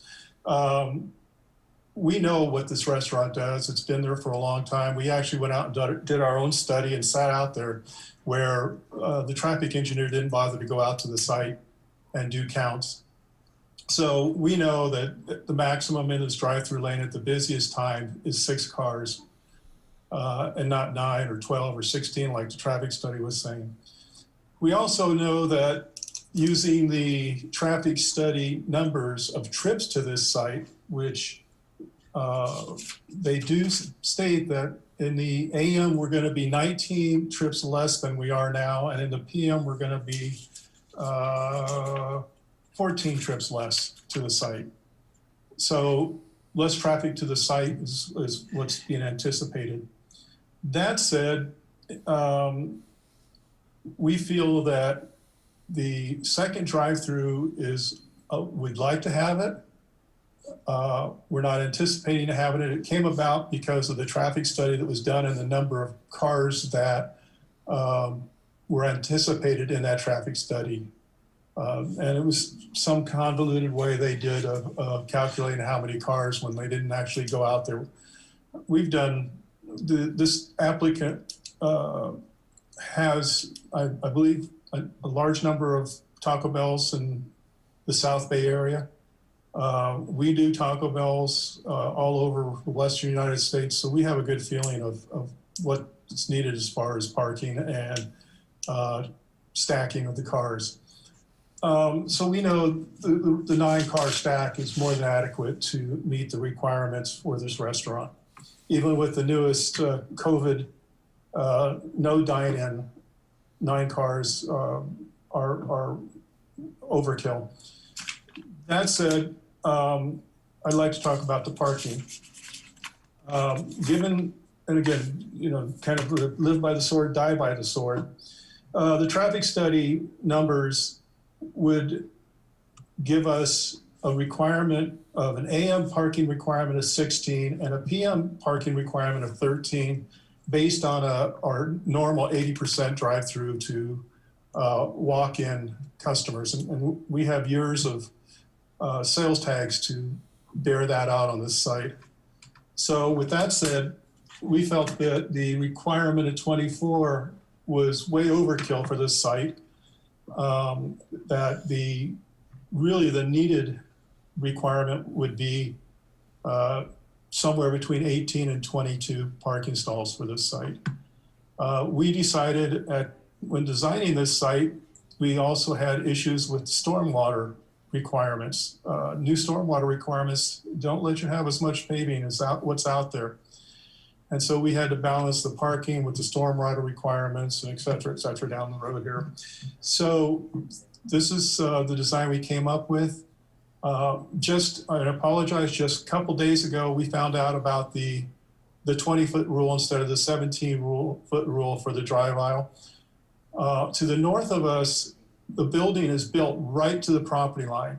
So we have some options of reducing the setback there to get that extra 3 feet, or reducing the drive-through lane by a couple feet and getting to 20 feet in. So there's options there that are pretty straightforward that we would not have to do too much work. As far as the parking block and the trash enclosure, this is pretty normal. That spot is usually taken up by an employee, and the employee moves his car if it's an issue. But most of the time, and I would say 99% of the time, trash is picked up in non-operating hours. So there's not going to be cars blocking the front of the trash enclosure. So that, I think, is, you know, not really an issue with blocking that trash enclosure. Like I said, this is pretty common practice when parking gets tight. There are a couple other issues that we are concerned about, and we've tried to address them, and we thought we'd address it, but it's back in the staff report. Number 32, the median. We don't make left turns out of there anyway. And that median is not going to be cheap. The last one we did was pretty close to $500,000. So, and you know, it's kind of a lot of work, a lot of cash that a restaurant like this is barely surviving, really can't afford to be putting into this. We have agreed to that we could put a bond or cash in an account of up to $200,000 to take care of the offsite improvements. But we need some type of guarantees that, you know, what the costs are going to be here. That brings me to the other one, is number 51 of the undergrounding of the utilities. We agreed to participate with the undergrounding of the utilities when it came into effect, or when the city was going to do it. But for us to do it is another major cost, because we will have to cut the power off to large portions of that street to do the undergrounding. So we're wondering if that can be reworded into when we will participate when this happens, not that we're going to be required to do it as part of our building permit. So those are a couple of the items that we're concerned about and hope to address And so the parking we feel can be easily worked out without a variance. And we can hopefully get the other two items to a little bit more discussion on it. We've been at this for better part of a year, and I've gotten some comments back from the city about they would agree to participation rather than requiring us, the utilities. But in the staff report's written that we're going to do the undergrounding, so that's, we're concerned. So we're wondering if that can be reworded or testimony can be taken that that will be a participation, not a requirement. And that's really, I believe, all the comments. The one thing that Amber did not address is we do have some outdoor dining. And that is for, we would like to limit the amount of people inside the restaurant even further than the 28 seats. We've gone ahead and, like I mentioned, we reduced the seating percentages to like 30%. We've reduced the square footage of the building like 54%. So there's some substantial reductions here of the building and the seating that will be transferred into the amount of sales, unfortunately. But we have to look at trying to cut back to survive here. So that's it for my presentation. Great, thank you. Any other speaker cards? Yes, Mr. Chair, we have Daniel Carter. Well, before I did have a question for Mr. Moss. Mr. Moss, are you represent the applicant? Are you part of the development team? Mr. Moss, can you hear us? There we go. Okay. I'm the architect for the project. I represent the owner, which is actually Dan Carter. Okay. Do you know about the possibility of negotiating with Quick Stop for parking at that site? Oh, I'm sorry. Yes, there's already a reciprocal agreement, and you can tell that they actually use the entrance on our property along San Felipe Road. So yeah, I think there are 5 stalls, weren't they? there are 4 That stalls are the back there that equation are of only 4 accessible from our property. Is that included into the amount of stalls the applicant is providing? No, we're providing 18 plus the 4 that is in discussion, whether they're illegal or not. It's in discussion then. Yeah. The extra 4. The Kimley Horn traffic report mentions some things. You talked about the queuing, and in your view, there's adequate queuing distance. The Kimley Horn traffic report recommends that we ask the applicant about the queuing time per vehicle. Do you know what that might be? At this site, it's about 3.5 minutes, which is lower than the national standard. Because the traffic report says that if it's over 60 minutes, you should have more queuing distance. And I'm just going with, at this time, I'm just going with the traffic report by Kimley Horn. The other one of the couple things that I can see that the stop sign was posted, that you included a stop sign right where you come out from the queuing to the building edge there.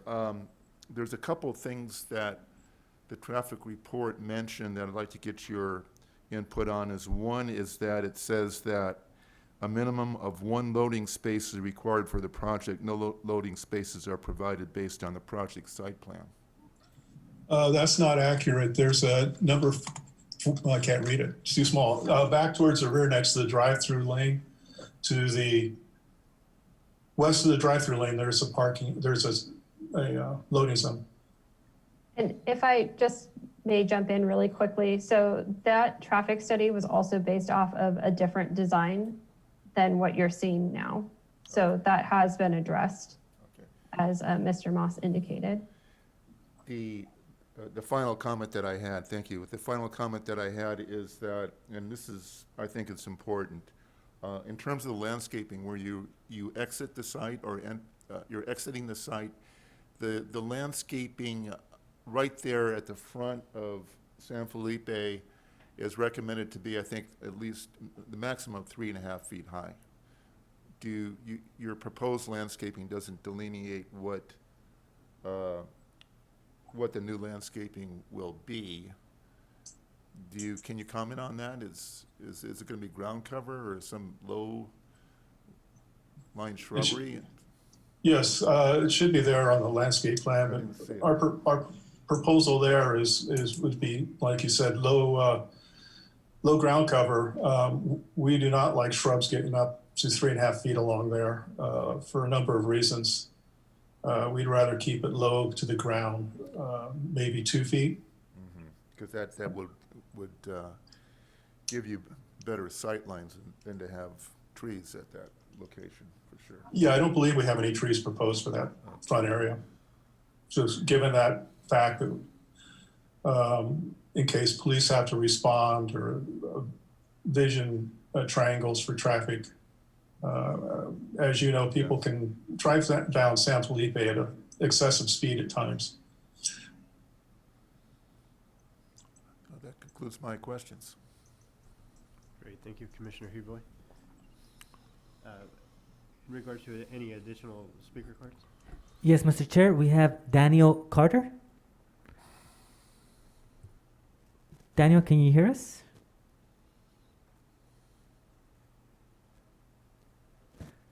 Can you hear me now? Yes, thank you. Go ahead. All right. Thank you for having this hearing. I appreciate the opportunity to have a conversation with you and express some feelings and some of the criterias that we're being pushed upon us, I guess. This was an existing talkable, as Mr. Moss said, for quite some time. We've reduced our interior counts, we've reduced our footprint on the property. We've done pretty much everything to try to reduce the size of our unit to get more available parking in here. Some of the big hidden costs associated with the project, like putting a median down the middle, and ununderstood, is there going to be a turn lane into our property? No one's willing to answer any of these questions. How can one proceed into a project with hidden variables? The only response that I have to that is that there's a tangible amount of money that can be put into a project to where the project has an outcome that is successful. At $1 million, I know this is relevant to the core, at $1 million, that place only pays for itself about 3 years before my contract expires. And that's 25 years. So that's 22 years of paying it off and breaking even. The only reason we have 2 Taco Bells in your town is to try to develop a strategy with the community where those traffic centers are divided across the town. We do this in each of our areas because we have thought about the community. So in Gilroy, in Morgan Hill, in Hollister, and we do 2 in each location, and we separate them on major arteries. That way everyone's not coming to one and it's not creating a problem.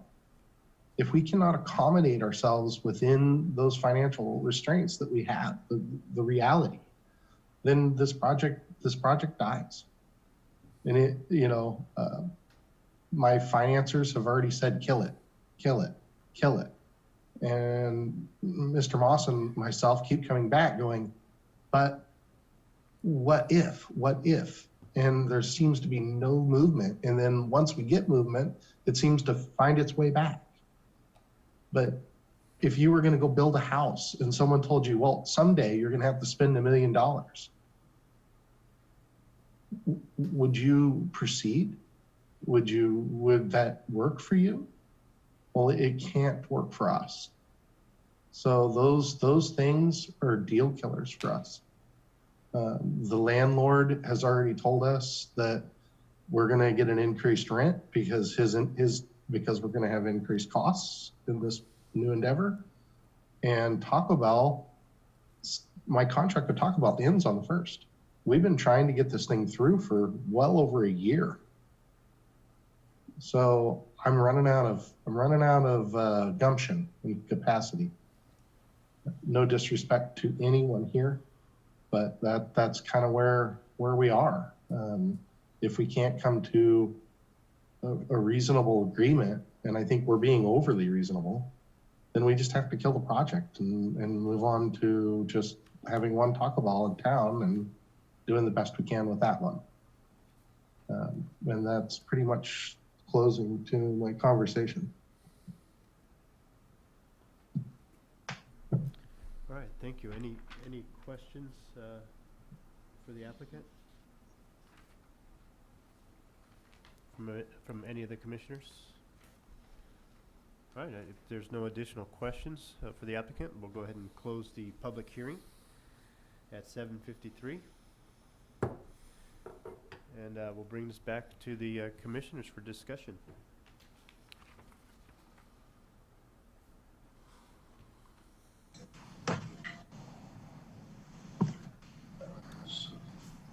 So I have a comment, or kind of a question, I guess. Go ahead, Commissioner Henderson.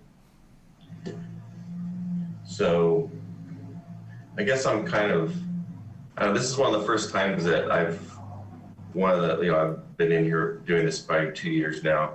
This is probably the first time where there seems to be kind of major, I think, conflict between the applicants and the city staff. So I'm just kind of wondering, like, how we got to this point. I mean, why are we looking at a proposal that's not even acceptable to the applicant?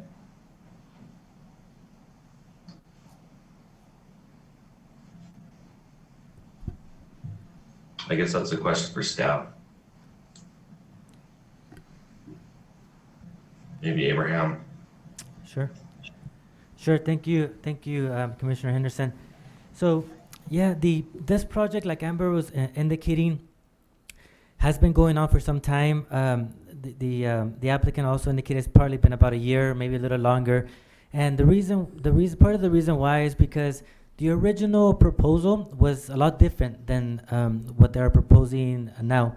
There's been some changes, and so the project itself changed over time, and so every time it changed, we would have to bring it back and we would have to evaluate the actual site and architectural of it by staff. I think that by listening and the multiple meetings that we've had with the applicants, I think that their main concerns are obviously, one, parking, two, the median, the raised, the talk about the median, and three, the undergrounding of overhead utilities being what's the biggest cost, as they mentioned here. And so regarding the delineator requirements for the median on San Felipe, as you recall, and it was mentioned a few times here, for the Starbucks across the street where Jerry's used to be, there was a requirement that we require that the delineators be placed, so that way we would avoid any type of exiting in the Jerry's place or Starbucks was crossing the center line for health and safety purposes.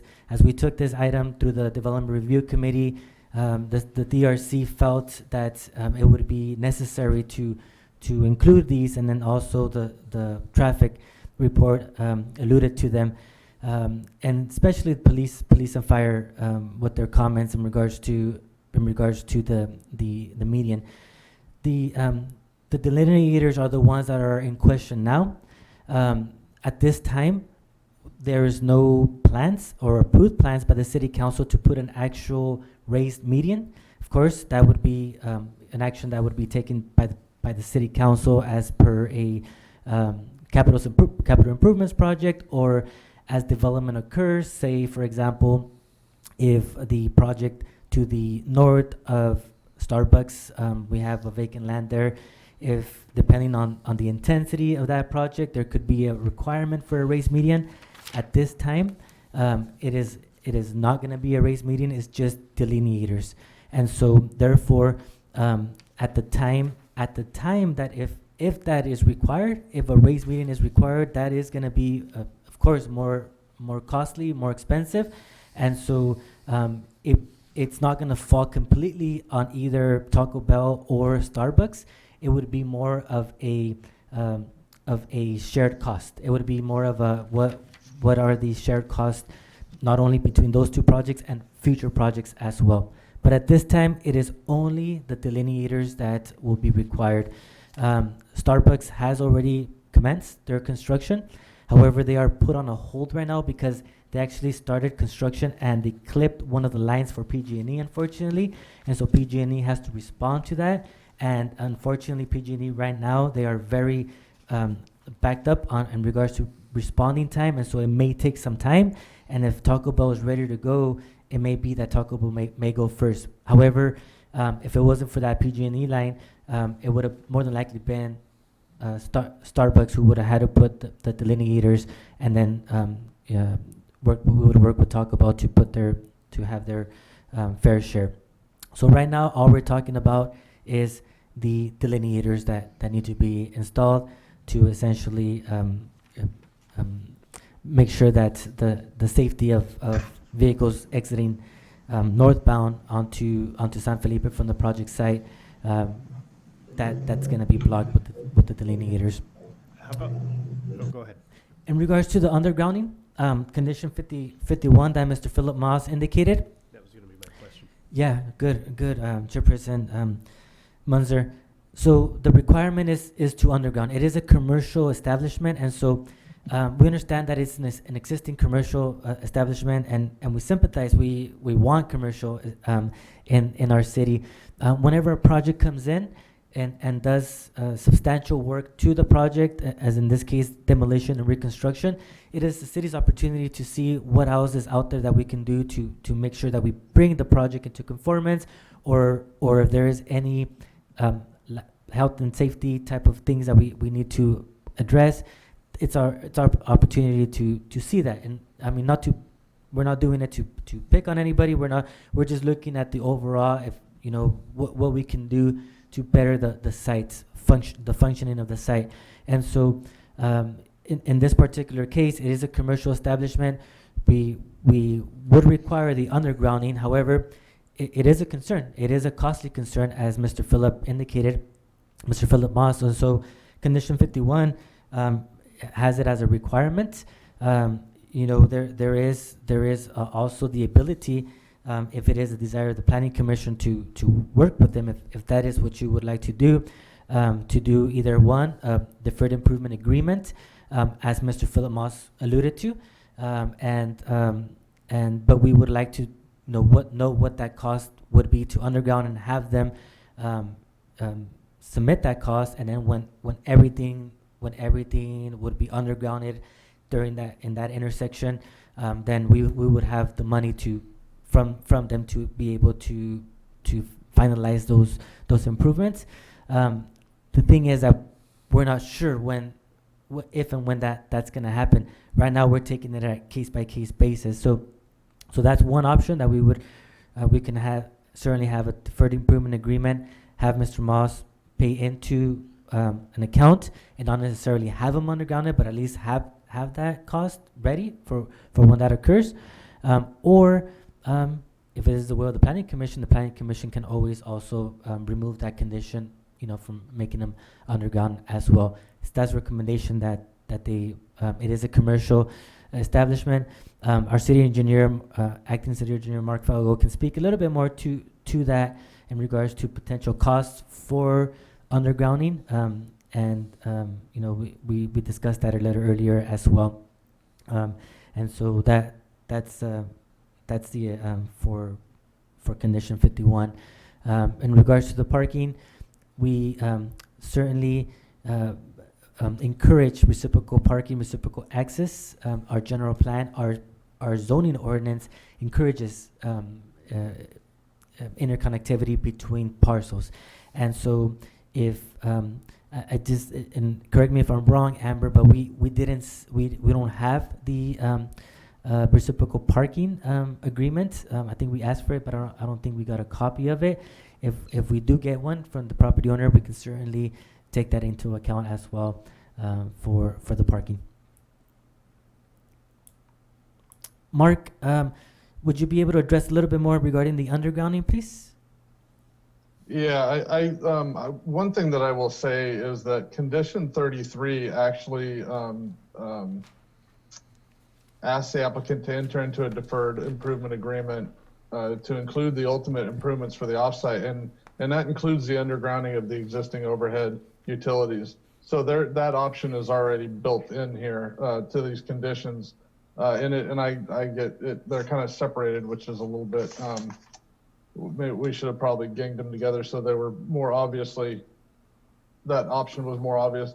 Now, I mean, as far as undergrounding goes, I mean, typical costs for what I would like to see more than just the applicant saying, hey, here's a bucket of dollars, is I'd actually like to see a study to show here's what the costs are for that undergrounding, and here's what the costs are for the median, so that we can have a good idea, because we got to remember that there are going to be shared costs between at least this site and the Starbucks across the road, and so it would be better for us to be able to ensure that we're getting the appropriate fair share contribution from this applicant, and not too much or too little. So that's what I would just like to see as an estimate. Now, undergrounding overhead lines, it really depends on what's on the poles, but those contracts and everything often will run in the order of $350 to $400 a lineal foot. And we have about 170 lineal feet on this frontage. Now you got to go pole to pole, so that length may grow a little bit, but that's still on the order of, it's about 75,000, maybe 60 to 75,000 for the undergrounding alone. So it can get up there.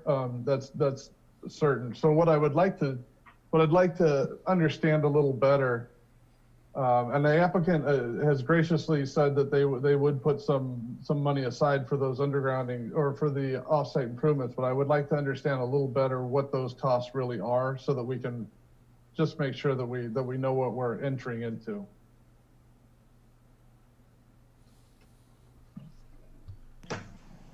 Okay. So I had a follow-up question. So let's say that let's say that we approve this site and architectural review this evening, but so we know the applicant has an issue with item 51, at least. Is it an option for the applicant to come back with a sort of conditional use permit to remove that? Is that a normal part of the process? Probably Abraham, could you address that? Yes, Commissioner Henderson, thank you. So that's correct. So if approved as is right now, the requirement is that they would come back for a conditional use permit for the parking, and they can definitely be able to come in and ask for that removal if it's a desire of the Planning Commission, the removal of condition number 51. Did that answer your question? Yes, thank you, Abraham. And then I just wanted to add a couple just general comments. So I do like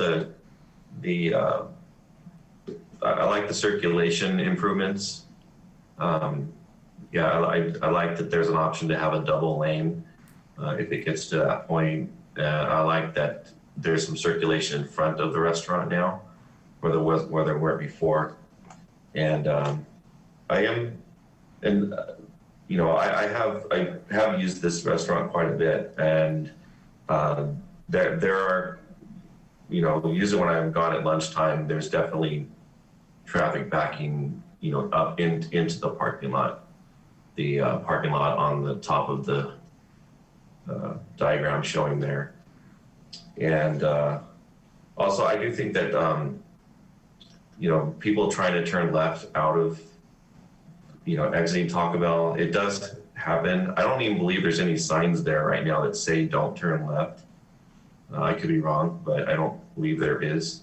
But yeah, I think that's definitely an issue. I'm glad that the city is trying to, address that problem, at least with the delineators. So I think that concludes my comments. Thank you, Commissioner Henderson. Yeah, I would, also just go back to the first item that was on the agenda tonight. We looked at it as a parking issue there, and we took into consideration the individual and the use of it, and a business that relies on customers and circulation of customers is not going to want to short themselves of parking. You short yourself of parking, you're potentially losing business and revenue, and for them to come forward and say, this is enough parking that would be adequate and efficient for the business, I would have to also tend on the applicant saying, this would be enough. The concerns that I have is safety.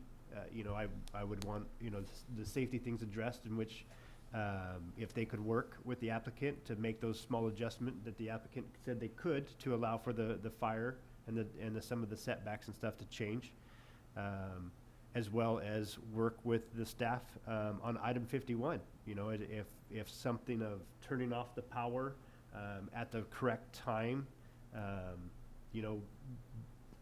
has a savings to the applicant, so it's not such a cost burden to them, that they work with the surrounding development to do that at the optimal time, is stuff that I'm in favor of. This building, they've been in it for 20 years. I remember when this was a Wendy's, and this is a much site improvement that I'm in favor of. Just the layout, as well as the change in the drive-through, I think it's so much cleaner and versus just the open blacktop that the previous or the current layout is. So I would say this is a much needed improvement for the area, as well as just a whole fresh look to match what's being done right across the street. So I would definitely like to see staff work with the applicant to move forward with this. That's kind of my comments. That was a mouthful. But. Thank you, Mr. Chair, and I do agree with your comments. I think that, and I didn't say, but when I was talking to Mr. Moss, but as the architect, but I do like the new circulation a lot better than the existing plan, the traffic flow. And you are decreasing the actual building square footage. But given saying that, is that it does have to, it requires some amendment to that site plan. For one, is for the fire access, those parallel stalls have to be removed. And if we do go and approve go along with the parking restraint as a conditional use permit, I would expect some revisions to be made on the submittal for a conditional use permit, such as the things that we were mentioning before. The HVAC equipment screening, I think there can be possibly some tweaking to add a couple more stalls, but I would still expect the applicant to continue his negotiations for possibly reciprocal use for parking off-site. And I would agree with going ahead and preparing a cost estimate on the off-site costs with the undergrounding and the Meridian so we have a determination on exactly what the numbers are and see if we can work something out. Those are my comments. Any other comments from the commissioners on this item?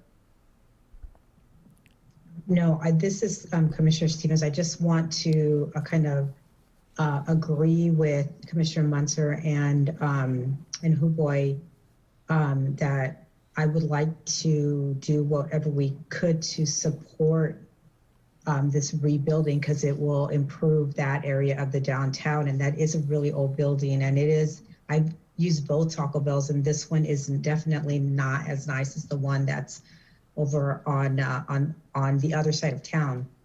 But I do like the idea of having two and, you know, dividing up the customer base so that traffic flows better, and then it's just a better experience for people that are using it because you get quicker service. So I think that I would like for the staff to try to go back and resolve this. I'm not sure why we have the two separate items talking about the underground utilities. I think that is confusing. I think that the language needs to be cleaned up and something more specific around the cost, I think would be really helpful when we move forward. Otherwise, I think it is a hard thing, at least for me, it's a hard decision to make if we don't have, you know, clear language and some more information about the costs.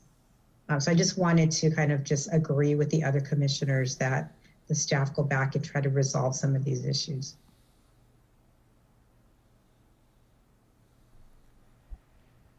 Mr. Chair, I know that the public comment period has closed, but I am obligated to let you know that we do have another raised hand by the architect, Mr. Philip Moss. It's up to you and the commission if you would like to reopen it and have him speak, or I would like to open it back up to allow the applicant to. So we'll open up the public hearing at 8:14.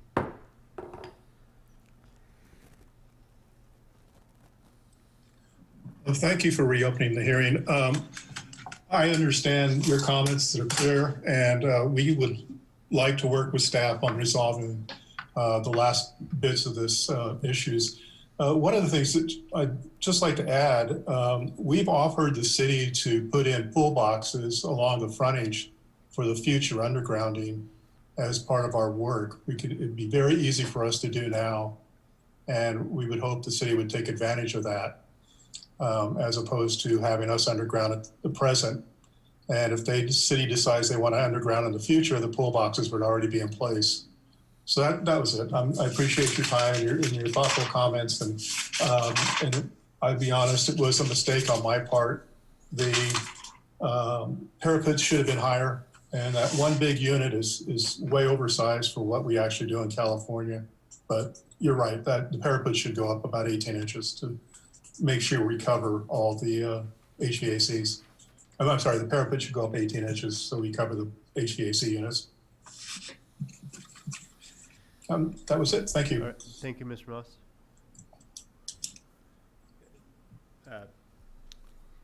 would you like me to? Is there any other hands that are raised while we still have the public hearing open? Mr. Chair, there is no other hands raised. Thank you. I'm going to go ahead and close the public hearing at 8:15.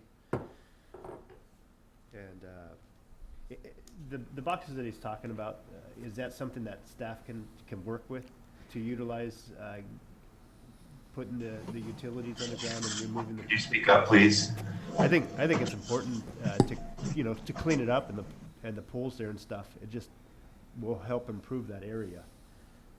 But it's one of those things that the one person that's doing an improvement and carries the burden of the cost for everybody in the area. And so that's where I would prefer that they work with staff to come up with a solution that benefits everybody involved. Mr. Chair, would you like a quick summary of what was heard in regards to how we should bring this back at the next Planning Commission meeting for a CUP? Yes, please. And please include any other information that you think. So bring back at the following Planning Commission meeting upon having the information ready. The CUP should come back with a information regarding parallel stalls should be removed for health and safety issues. HVAC equipment screening should be also, there should be a condition indicating that the parapet should be hired to cover the HVAC unit.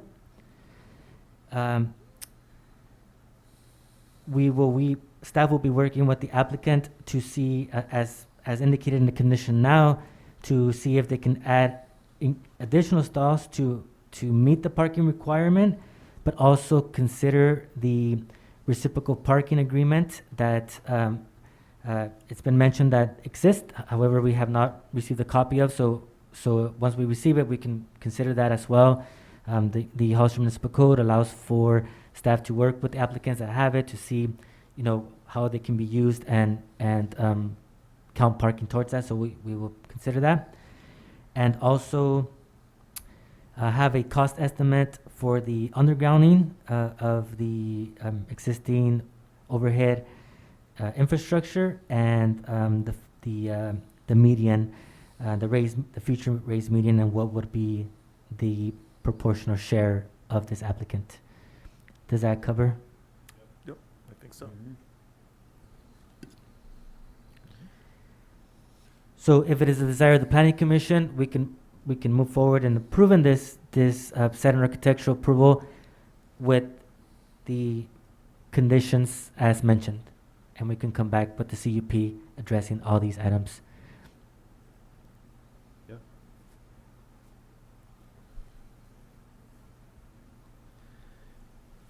Is there a? So, Let me- one last thing, real Sorry, quick, go I'd ahead. like to bring up. So, I'm sorry,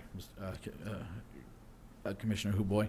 So, I understand with reducing the parking from 43 to 22, it appears because they're providing outdoor dining, it's going to impact some of the parking spaces available. Which I understand it because outdoor dining is nice for people. The one issue that I wouldn't say it's an issue, one thing that concerns me a little bit is, although they will meet the California Building Code as well as the city's municipal code when it comes to having the appropriate number of ADA parking spots available. It may not seem like a big thing, but they currently have 2 of those parking spots, and they can be reduced to 1. One, I don't know how often they're used at the same time. My concern is that we look out, that we take a look at that part of our community to ensure that they do have available parking for them. Although it does meet, the code and bylaws. And I'm not sure how the other commissioners feel about that, or if they noticed that. I'm not sure if there's a way to tweak it, tweak the design to possibly still have 2 of those parking spots available. Again, it's just I don't know how often they're used, but I would not like to see somebody who needs that spot. If I be might able to just use that. address that. Yeah, please. Sal, is that can easily be achieved. You can, I see right now you have a access aisle and 1 handicap accessible space. Mm-hmm. The access aisle would need to be, and I'm just looking at without scaling it, it would need to be 8 feet wide for van accessible parking. Van accessible, correct. It looks like I would venture to say it looks like it's 8 feet wide, van accessible, but then an easy 9-foot typical width aisle on the other side of that access aisle, you could come up with 2 accessible parking spaces. And it would not involve any spatial compromise there. So you have the room for it. I'm glad you mentioned it. It's Yeah. easily achieved. You That's can what I convert the thought. 1 to 2. Yeah, perfect. But Right. yeah, And exactly. I would totally agree with that. Yeah, perfect. Yeah, just by looking at the drawings, it looked like it would be doable. Mhm. But that's something I think we should consider. That's a very good point. Thank you. Thank you for bringing that up, Commissioner Mora, and thank you for the explanation, Commissioner Huboy. Absolutely, and I think that this planning commission, is here, and we were talking with City Attorney Jason Epperson a little while ago, is here to make those recommendations for the betterment of the community. And so in this case, it appears that it can be able to work without necessarily having to adjust much of or losing any parking spaces, which is we prefer not to. But if this commission, if say for example that would be the case, that in order to add a second one, it would have to lose another parking space or two, this commission can make that recommendation. That's why we're here, and they can say for the betterment of the community, for the betterment of the site, we would be okay to add a second ADA stall, even if it would be one parking lot or two parking spaces short. Right. Definitely, please know that can be the case. In this case, it appears that it can work out without losing more, but know that can be something that you can consider, if I'm not mistaken. Correct, City Attorney? Yes, that's correct. Thank you. So going back to what you said, Abraham, the applicant would need to have, in the final analysis here, he would need to have a site, an architectural, and a conditional use permit. Is that correct? That is correct. And if it is the desire of the Planning Commission, they can approve the site and architectural now and then come back for the CUP to address the others. But that is correct. With those conditions that you mentioned that we brought up tonight. With those conditions that we mentioned, that we brought up tonight. That is correct. Thank you. You're welcome. And if it is the desire of the Planning Commission, I can read those again during the motion, or you can indicate as stated. It's up to you. All right. What is the pleasure of the commission on this item?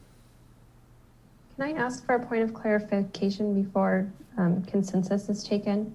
Just so I'm aware, moving forward, because parking has been so contentious, would the Planning Commission consider the existing layout with the reciprocal parking, so that brings it back to the 22 with the elimination of the parallel parking and switching out one of the spaces, the existing spaces, to have 2 ADA? Would that be an acceptable compromise to the parking?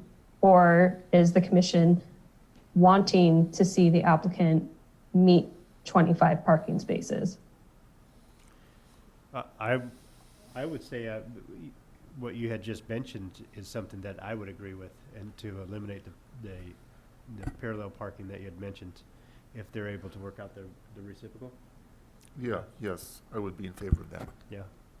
Okay, so, and just another point of clarification, because that would be what the CUP was for the parking. So I guess this is a question to you, Abraham. Would that then mean that we could bring an amendment back for the SNA for these other items at the next Planning Commission?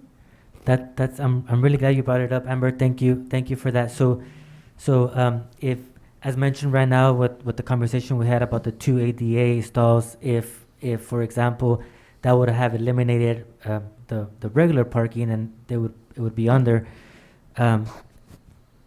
it would be okay if the Planning Commission would still be okay with being short on the parking. So with that being said, we would be able to, if it is the desire of the Planning Commission, approve the site and architectural now and come back with the CUP at a later time. And after we work with the applicant and we look at the reciprocal parking and we see that we eliminate the parallel parking and see if they can add additional stalls to meet the 25, and if they can, and we work with the reciprocal parking and we still indicate that it's still short, we can come in with the CUP instead of amending the SNA. Come in with the CUP and indicate to you as item number 1 that they're short these many. However, they do have a CUP asking for this exception. And going to your question, Amber, in regards to amending the SNA, if any of these items that we discussed right now for some reason have to change the layout or the building in whatever, with the exception of the parapet, that should be okay. If if it is determined that because of any of these items are gonna have to change the layout or the look of the building in any way, then we can do an amendment of the SNA at that time as well. But doesn't necessarily appear that would be the case, but if it is, then we can do that. Does that answer your question, Amber? It's like the suggestion is to almost tentatively approve the site and architectural, providing that once these tweaks are done and everything, it doesn't change the layout or the appearance of the building. But it will change slightly with the raising the parapet wall. Right. You know. And we can address that in the CUP, and that would cover it. Okay. Yeah. Mm-hmm. Yeah. And that would be the case. I mean, the city does have certain discretion to make a call in-house to allow for that, but when it comes to roof parapets and so forth, we like to bring it back to the commission, so we will address it in the CUP, as part of the CUP. Okay. Are we clear?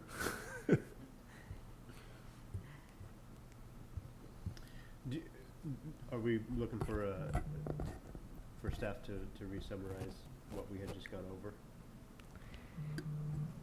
If it is the decision of the planning commission to make a motion to approve the SNA, I can then at that point summarize the 6 points to come back with this, when we come back, summarize the items that should be covered when we come back. Or would you suggest something different, City Attorney? I think it can be handled that way. Otherwise, it can just be, and I'm not sure if this meets all of your requirements, so correct me if it doesn't. You could just make a motion for the city staff to accept the direction that was given to the city staff, work with the applicant on this matter, and bring it back on a date in the future. Bring back the SNA and the CUP in the future. Not necessarily. You could bring both back. Absolutely. SNA with the amendments, because I just want to make sure that we've got everything covered. We've gone over a lot of issues on this project, so I would be in favor of bringing this back with the revisions with the SNA and the CUP. And that's fine too.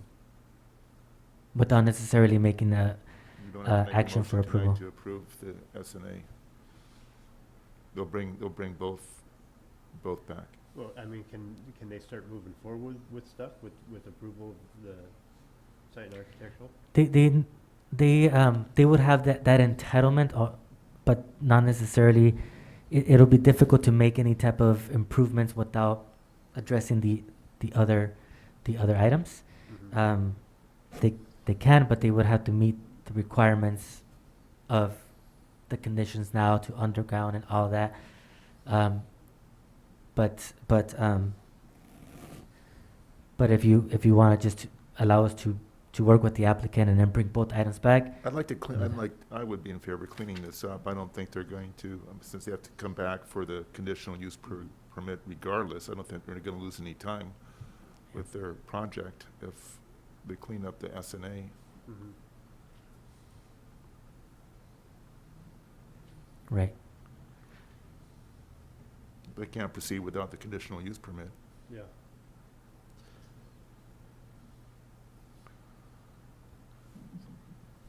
So I guess my recommendation, because I'm not making a motion for approval yet, my recommendation is for this site and architectural application to come back next planning commission meeting along with a conditional use permit, because I think the consensus tonight is we're willing to work with them on the parking. Yes. So since we're willing to work with them on the parking, that entitles them to come back with a conditional use permit. But there's so many other issues with the underground and these other, the meridian and some of these things that aren't right on the site plan. I think they need to clean that up. Mm-hmm. I don't feel comfortable about approving a site and architectural application with so many, with the inconsistencies with the traffic report and with the layout and all these other issues that we've been talking about. Mr. Huboy, can I recommend that you, if that's the case, that you actually make a motion that staff accept the direction given by the commissioners this evening and return with item number 3 at a future date once those issues have been addressed? Thank you, Jason. I will make the motion that we accept the direction from staff and the revisions and additions to the conditions. And I guess we're almost tabling this until next. Yes, and that staff will go back and work on this item number and 3. Staff will go back and work with the applicant and come back with this for the next, hopefully the next planning commission meeting. That works. Does that work? Is it Yeah. clear? There's a motion. Is there a second?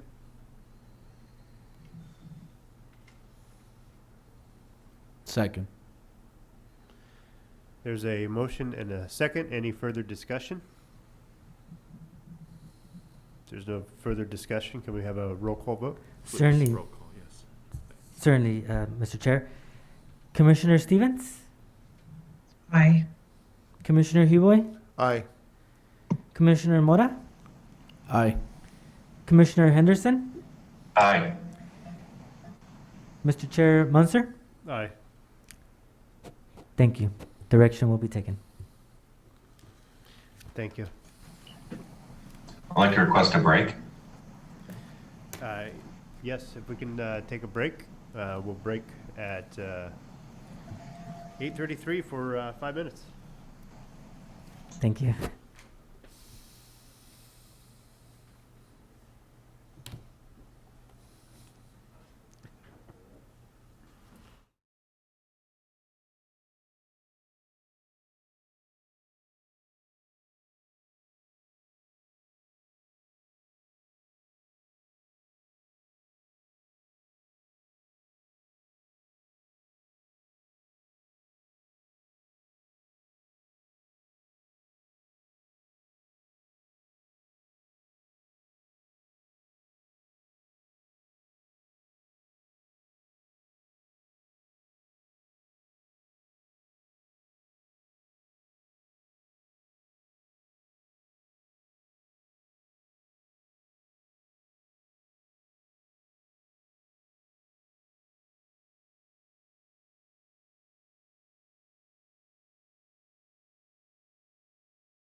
go ahead and resume our meeting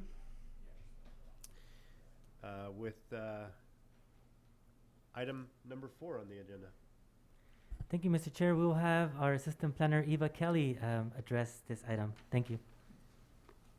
Thank you, Abraham and Commissioner Munzer. Good evening, everyone. Tonight's item number 4 is a request of approval of Site and Architectural Review 2021-2 to construct a 6,264 square foot community center for the Twin Oaks Active Adult Lifestyle Community, which is located at 2071 McClellan Street in the medium density residential zoning district.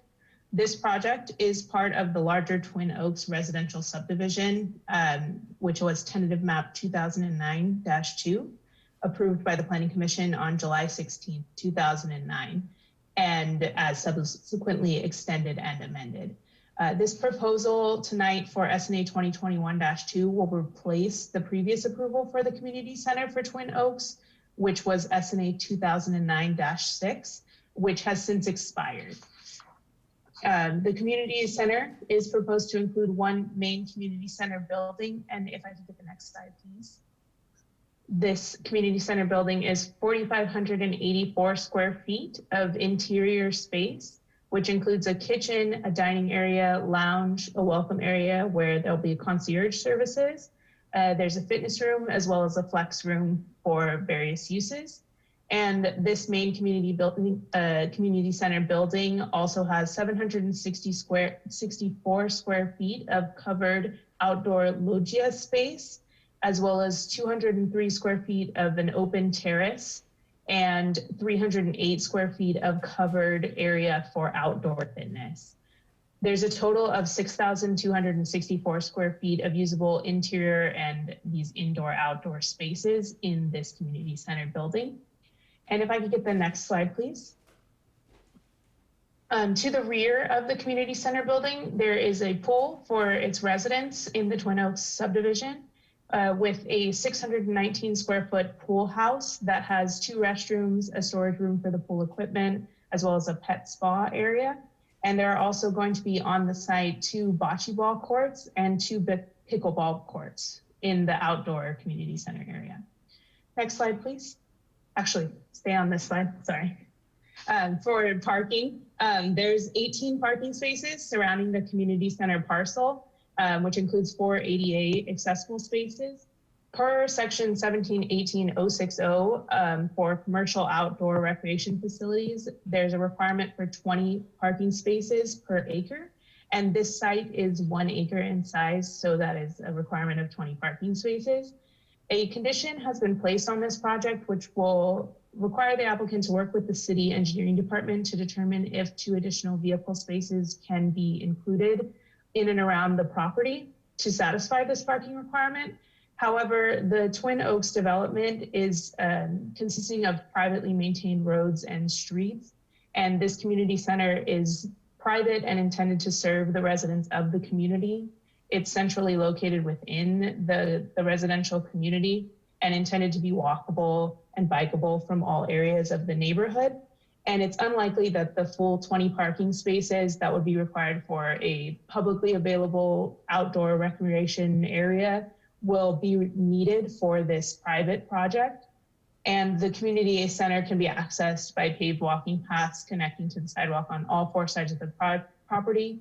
And the community itself encourages active lifestyles for its residents.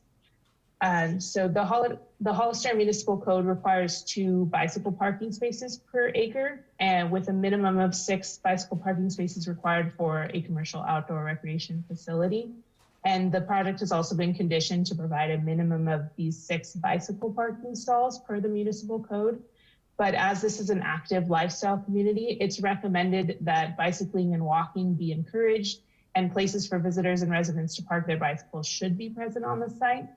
But staff recommends that the Planning Commission make a finding, and this is included in the draft resolution, that if the 20 total vehicle stalls cannot be accommodated onto the site for any reason, if engineering and the applicant cannot find a way to feasibly make that work, that the Planning Commission find that 18 vehicle stalls and a minimum of 6 bicycle parking spaces shall satisfy the parking requirement for this project, because of the reasons stated. It's a private community center in an active adult lifestyle community. Next slide, please. This is a floor plan of the pool house, just zoomed in, where you can see the women's restroom, men's restroom, and the pet spa on the left side, as well as the storage area. Next slide, please.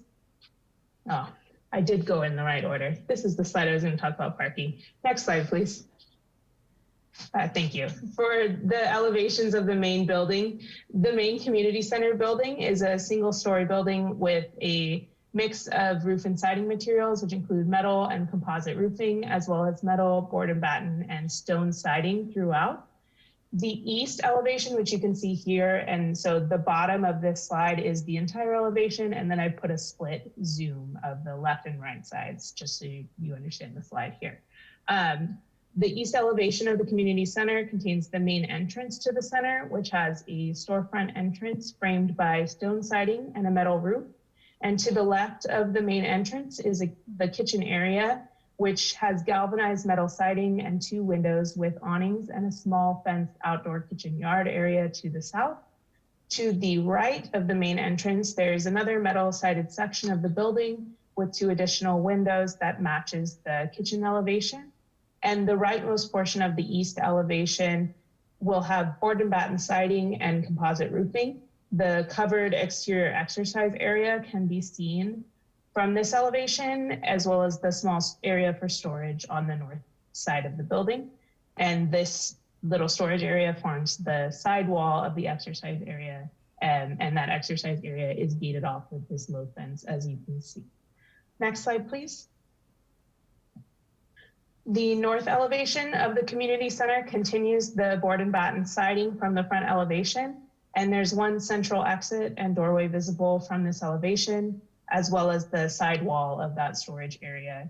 So behind that side wall, if you'll imagine, is the open outdoor recreation area or exercise area. Next slide, please. The west elevation, which is the rear elevation of the community center, this continues that board and batten siding on the leftmost side of this elevation with 1 large window that leads into the flex room. And then there are 2 taller metal siding areas of the building on either side of the loggia terrace area, which is off the main lounge room and also off the entrance to the center. There's a set of windows centered on each of these sections of the building. And the loggia terrace area will have board and batten siding as opposed to metal, as well as a large set of windows and doors which lead onto the loggia, which will have a metal roof over it. Then the terrace area, as a reminder, will be open. There is a stone chimney on the left of the loggia terrace area as well. Next slide, please. The south elevation will have board and batten siding and 1 central double door exit off of this dining lounge area. And then there's another exit off of the kitchen, which leads into this fenced kitchen yard area that you can see. And there's 1 large window between the 2 exit doors and then 2 smaller windows on the west side of the elevation. Next slide, please. The pool house will contain the batten and board siding and composite roofing, which matches the main clubhouse building. And the east elevation of the pool building will face towards the pool and the rear of the clubhouse. This east elevation contains 2 windows and has an open center, which contains drinking fountains and leads to the entrances of the 2 restrooms. And then the south elevation has the opening for the pet spa. And the west elevation contains 2 doors, which lead to the storage room. And the north elevation has 2 open pool shower areas, but otherwise it's just the board and batten small building. Next slide, please. For the landscaping, there are 2 large existing oak trees, and those are proposed to be preserved on the property. One is located in the northeast corner of the property, and the second is located on the south side of the clubhouse building. On this slide, north is facing to the right, just so east would be on the bottom of the screen here. Walkways will be located around both of these oak trees and around and in between all of the buildings, the pool and the sport courts. Landscaping will be provided between all areas that are not paved or walkways. And this landscaping consists of approximately 38 new trees of various species, as well as many species of shrubs and other low plants. With regards to the environmental review, there was a mitigated negative declaration adopted by the City of Hollister City Council for the Twin Oaks project and pre-zone in September of 2000. And there was an addendum approved for the tentative map, SNA, and conditional use permit for the community center and the original tentative map dividing the property. And so staff has determined that this SNA, which is intended to replace the previous SNA, is consistent with that previous approval and consistent with the mitigated negative declaration adopted, and any mitigation measures that were relevant to the SNA have been incorporated into the resolution of this project.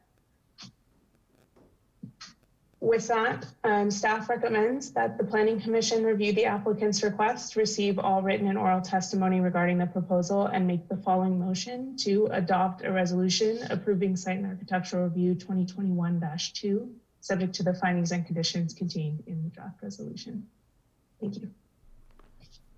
Great, thank you, Eva. Any questions for staff?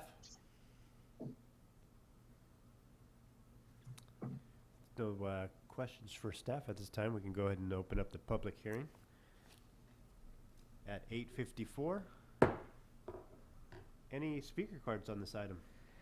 Yes, Mr. Chair, we do have the developer, Mr. Martin Miller. I don't see his hand raised, but I believe he did want to speak. Mr. Miller, are you there? Yes, and he did have a few slides prepared that, Abraham, those are open on your computer, or I'm also prepared to share my screen.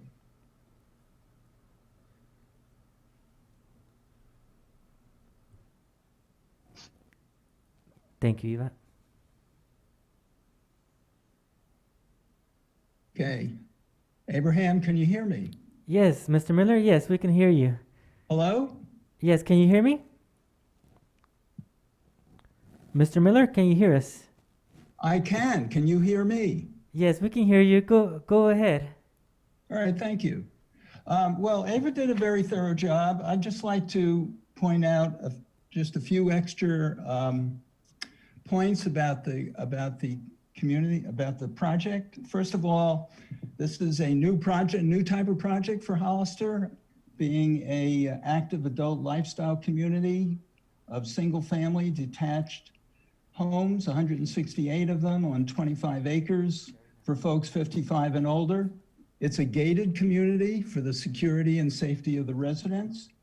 It is incredibly conveniently located adjacent to the hospital and the Mabee Center and the very large shopping center adjacent to the hospital grounds.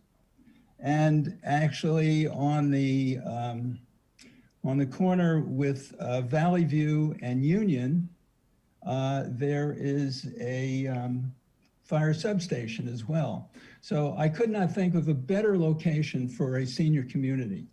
And in terms of lifestyle communities, our key pillars of the community are health and wellness, building strong social networks, and lifelong learning. And those are we've chosen those three pillars because that's what our medical experts in the country are telling us is a recipe for living a long, healthy, and active lifestyle.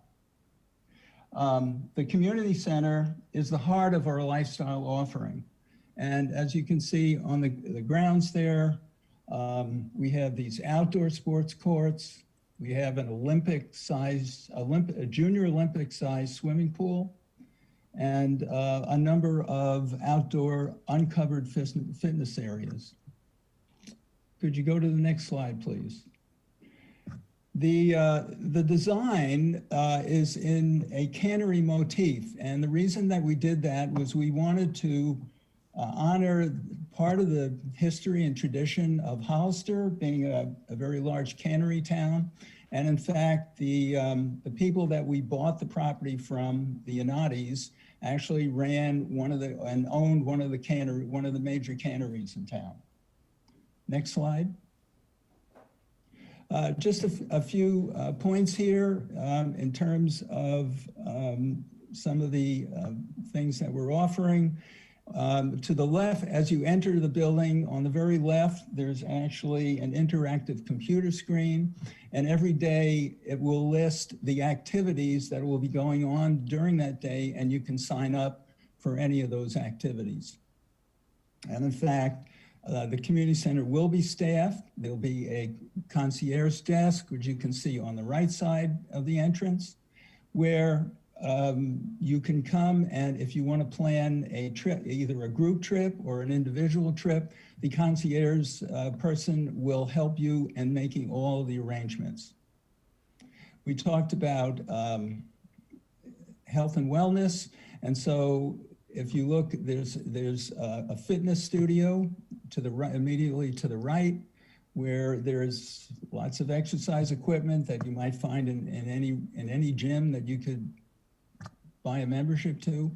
Immediately next to that is what we call our movement studio, where activities like yoga, Tai Chi, dancing, and arts and crafts, and anything else that you could think of is we can accommodate there. And immediately to the right of that is some additional outdoor fitness, covered fitness area, and uncovered fitness area for depending on what time of year it is.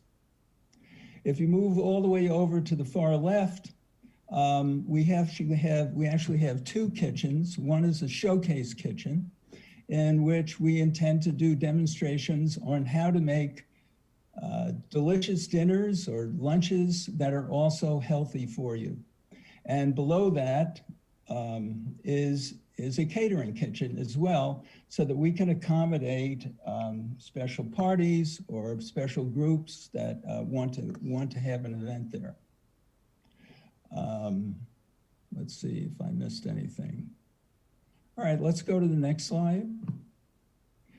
And this is the last slide I'm going to show, and that is part of, and a key component here, is that we are going to have regularly scheduled activities. Every month there will be a different set of activities going on that the residents can choose to participate in or not. So for example, every Saturday night, there will probably be a pool party during the warm months, a barbecue, and live entertainment. And you can just go down the list quickly and see that it is intended to provide a very vibrant and active lifestyle in this community. We've, so far we've sold 20 houses. We got off to a slow start last year because of the pandemic, and seniors being the primary people susceptible to the virus have tended not to come out and see what we had to offer. But starting in January last month and February this month, all of a sudden our traffic picked up. And even though we had 10 sales all last year, we've had 10 sales in the first 2 months this year. So we're encouraged that things are moving in the right direction. And when our neighbors and our residents just love what we're offering. And even though the community center is not built right now, we've been able to accommodate some of these events in our sales center and outdoors when the weather is nice. Those are the comments that I wanted to make, and I'm open for questions.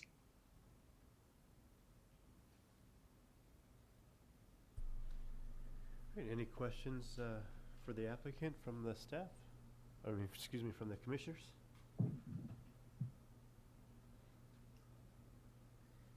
Mr. Miller, is there going to be a restaurant for the residents within that community? No. All we have is a catering kitchen and a demonstration kitchen. The community, we decided, was at 168 homes, was not large enough to support a restaurant. But I did want to bring up one point about the parking. And Ava, if you could bring up the slide of the entire community.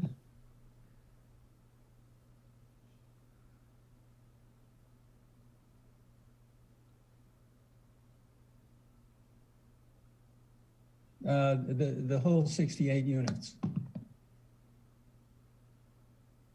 The tentative map. Right. Yeah. Paul, do you mind sharing your screen again and going back to the presentation?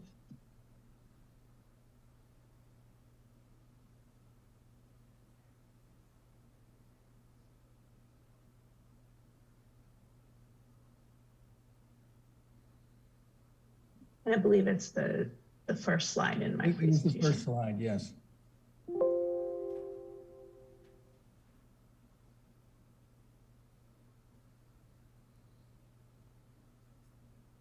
Perfect, thank you. Okay, so here you will note that directly across the street from the entrance to the community center, which is on the east or northeast side of the building, you'll notice that directly across the street there's 2 additional parking spaces. And a little further to the north, diagonally across from the northeast corner of the community center grounds, there are 2 more parking spaces for a total of 22. So if we couldn't fit any more parking in the community center space itself, and so we added those 4 additional spaces, 2 of them which just across the street, it's very close, and 2 of them which is just a little further away, about 1.5 houses away. And we were hoping that that would, even though you consider giving us an exception for 18 parking spaces, we were hoping that those 4 would satisfy the parking condition. Thank you. Thank you, Mr. Miller. Okay, if there's no other questions for the applicant, is there any other speaker? No other speakers, Mr. Chair? Okay, we'll go ahead and close the public hearing at 9:04. All right, we'll bring it back to the commission for the further discussion.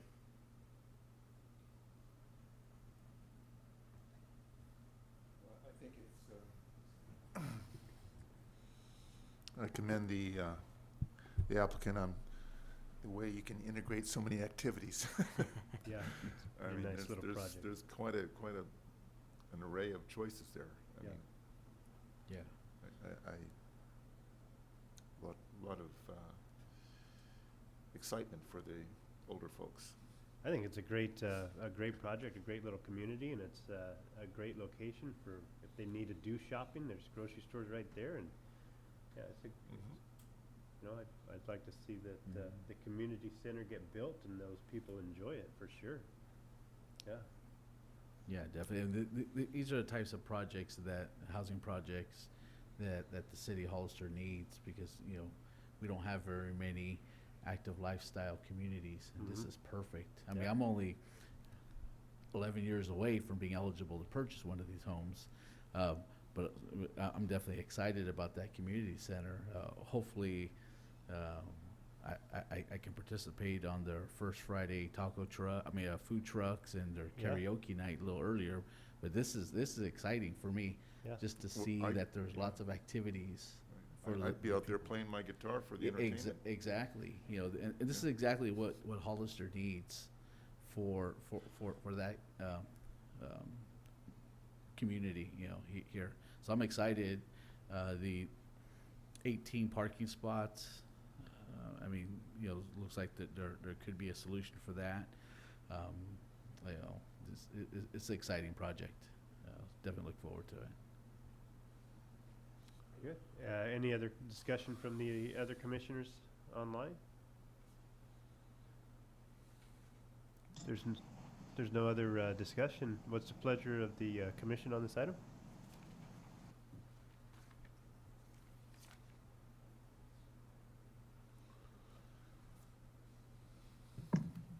I'll make the motion. So I'll make the motion to adopt a resolution approving the site and architectural review. And then what's the number? It's PC Resolution 2021-7. 2021-7, subject to the findings and conditions contained in the draft resolution. All right, there's a motion. Is there a second? I'll second the motion. So a motion and a second. Further discussion? There's no further discussion. I don't think the number was right. The site and architectural review number is 2021-2. Yes, that's correct, Commissioner Henderson. The resolution, though, would be 2021-7. You are correct, though. The site and architectural is what you mentioned, but the resolution is 2021-7. Thank you for the Thank you. clarification. Sure. Can we have a roll call? Yes, thank you. Commissioner Roxanne Stevens? Aye. Commissioner David Huboy? Aye. Commissioner Salvador Mora? Aye. Commissioner Kevin Henderson? Aye. Mr. Chair Seth Munzer? Aye. Motion passes. Thank you. Great. Thank you. Good luck with your project. All right, moving on to item number 5, amendments to Title 16 subdivision of the Hollister Municipal Code. Thank you, We have Mr. the Chair. staff report? Yeah, absolutely. So during the regular City Council meeting of January 19th, the City Council directed staff to bring an item for the following City Council meeting of February 1st to discuss the life of the tentative maps. So as you know, the Hollister Municipal Code grants the Planning Commission the authority to approve tentative maps, and essentially the City Council members have given you the authority to do so, and rightfully so.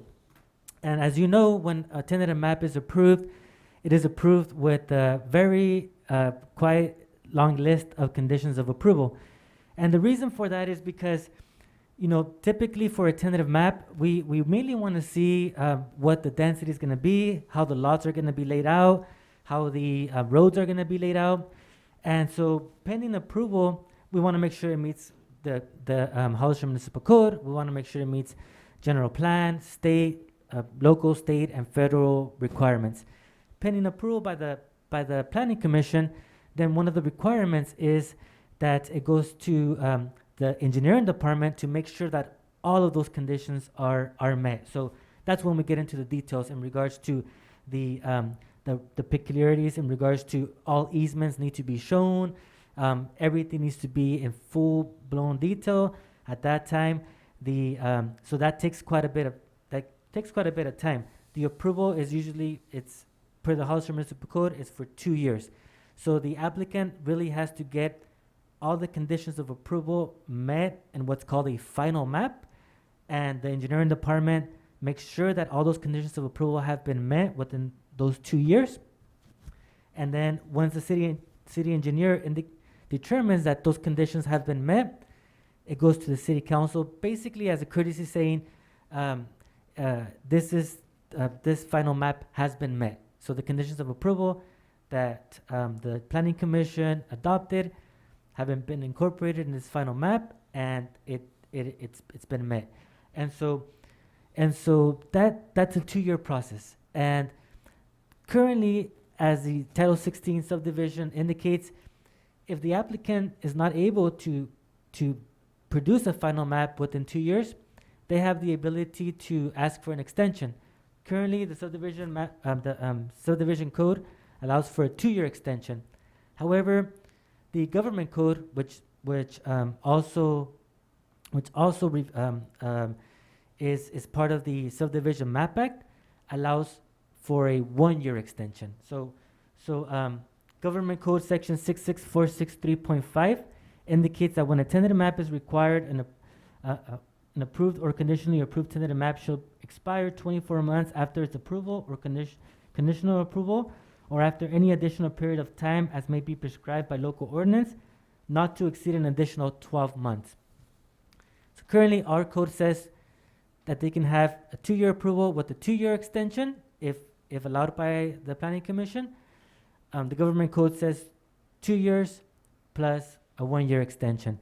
So if you recall, even though the municipal code indicates two years plus a 2-year extension, we've actually been following the state guideline, and we've actually been doing a 1-year extension, but we want to just formalize it now and make that amendment, make that change to say 2 years plus a 1-year extension. And that was what came out of the City Council meeting, that we start that process to make that change. So that's why we are here before you, to recommend, to request an approval of the resolution that recommends that we send an ordinance to the City Council to make that change. And just want to indicate though that even though if this change occurs with the 2-year approval and the 1-year extension, there is other state law, such as Government Code 66452.6, that if the applicant meets those requirements, that they can get those extensions as well through the state. That no longer it would be a municipal code action. It's mainly if they meet those requirements, they can potentially get those further extensions. And I know that that's been a topic of controversy because, we've had projects that have been approved. We just talked about one, 2009, and we're in 2021, and they barely broke down just last year.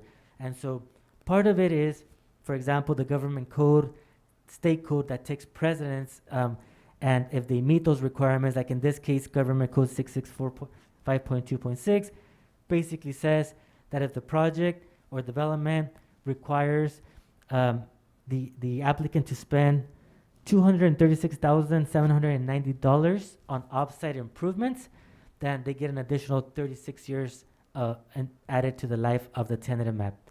Why the $236,790 specifically? Why the 36 months? I mean, one thing that we can consider is lobbyists, probably state lobbyists to the state politicians, but that's part of our subdivision map act that the developers have the ability to use as well if a tentative map is approved. Another for example is one that was used quite a bit here is when a jurisdiction is going through a moratorium, such as we as the City of Hollister went through from 2002 through 2008, that those years of the moratorium do not count towards the tentative map approval. And so I think for a maximum of 5 years.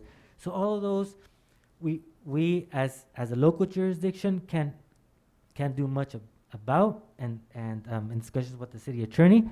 However, we do have discretion in regards to the 2-year approval with the 1 year. Right now it says 2 years, but if it's okay with the planning commission, if it goes to city council, and it gets adopted with the 1 year extension. And if that developer does not have any other an ability to meet any other of the state subdivision map act requirements for an extension, then the local jurisdiction's 2 year plus 1 year is what takes precedence. And at that point, if the developer has not gotten a final map, then the project is basically dead, and they would have to come back for another approval at that time. So for today, the staff recommends that the Planning Commission review the applicant's request, which is City of Hollister, receive all written and oral testimony regarding the proposal, and make the following motion. Adopt the resolution recommended to the City Council the adoption of the amendments to Title 16 subdivision of the Hollister Municipal Code to allow for a 2-year approval and 1 year extension. Are there any questions for staff?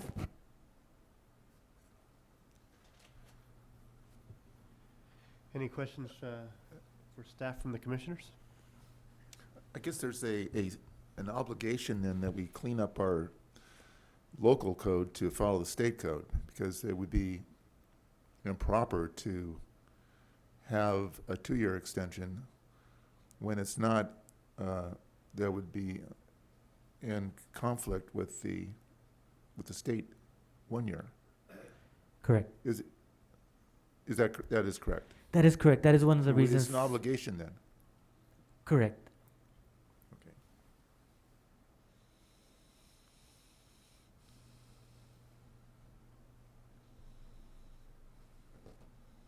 So, so just to make sure I understand this correct, currently, our local code or city code exceeds what the state allows, correct? That's correct, Commissioner Mora, by 1 additional year. So the 2 years of the approval still the same, but then when the applicant comes in for an extension, and it would require a public hearing, the Hollister Municipal Code says 2 years of an extension, where the government code says 1. we can keep it at 2 years. I mean, we can do that if that's what the local jurisdiction prefers, but staff prefers that we are in tune with the state, and direction was given from the city council to also be in tune with the state. Yeah, so I definitely understand their sentiment, you know, on why. I just want to make sure it's clear that, you know, even though here locally, the city allows 24 months, as long as we don't go less than what the state requires, we're okay to exceed what the minimum requirement is for the state, from state code, correct? So for, you know, they allow, state code allows not to exceed an additional 12 months, but it's not against the law, the way our code is currently written, to allow 24 months extension. That is my understanding, Commissioner Mora. That's more of a legal question in my understanding, but I would think that that's correct. That's based on my first question too. Are we legally obligated? Mm-hmm. We're not necessarily legally obligated to change it, but it would be standard practice to bring it into compliance with the state code. Now, Commissioner Moore, to answer your question, whether or not we could allow an initial 2-year extension, that's an open question. I think in most cases a court would probably allow, if we were willing to go along with it, then the court would allow it. However, someone certainly could challenge it on that basis, and I wouldn't make any guarantee that a court wouldn't say, no, the state allows. It's very restrictive in its language, and you're limited to 1 year, and the fact that you're willing to go 2 years is not necessarily something the court's going to allow. So I wouldn't make a guarantee one way or another, but in practice, apparently we've only been allowing a 1 year extension for quite some time, which complies with the state code. So we're more just bringing our own municipal code into line with what our practice has been and with what the state code says. Got it. Now, are there any, or can you guys give me some examples of how a project may not get the final map approved within 24 months? So basically, what I don't want to see is, you know, just kind of throwing it out there as a hypothetical. Let's say that the city, for some reason, makes it difficult for a project to receive the final tentative map, if I'm using the correct terminology, you know, and then may need more time. I mean, is there certain examples of why someone may not be able to receive that final map within the 24 months or maybe 30-month total time period? That's a really good question, Commissioner Mora. So yes, normally at that time, one of the more common reasons that we get when we are before you for an extension request is that the applicant is trying to secure funding to be able to have these final maps be prepared, and they have to hire the right engineers and be able to prepare all of the maps as required per the conditions of approval, state law, federal law, and then they would have to submit to the engineering department and pay the engineering standard fees for the engineering department to review to make sure that all of everything has been met according to law.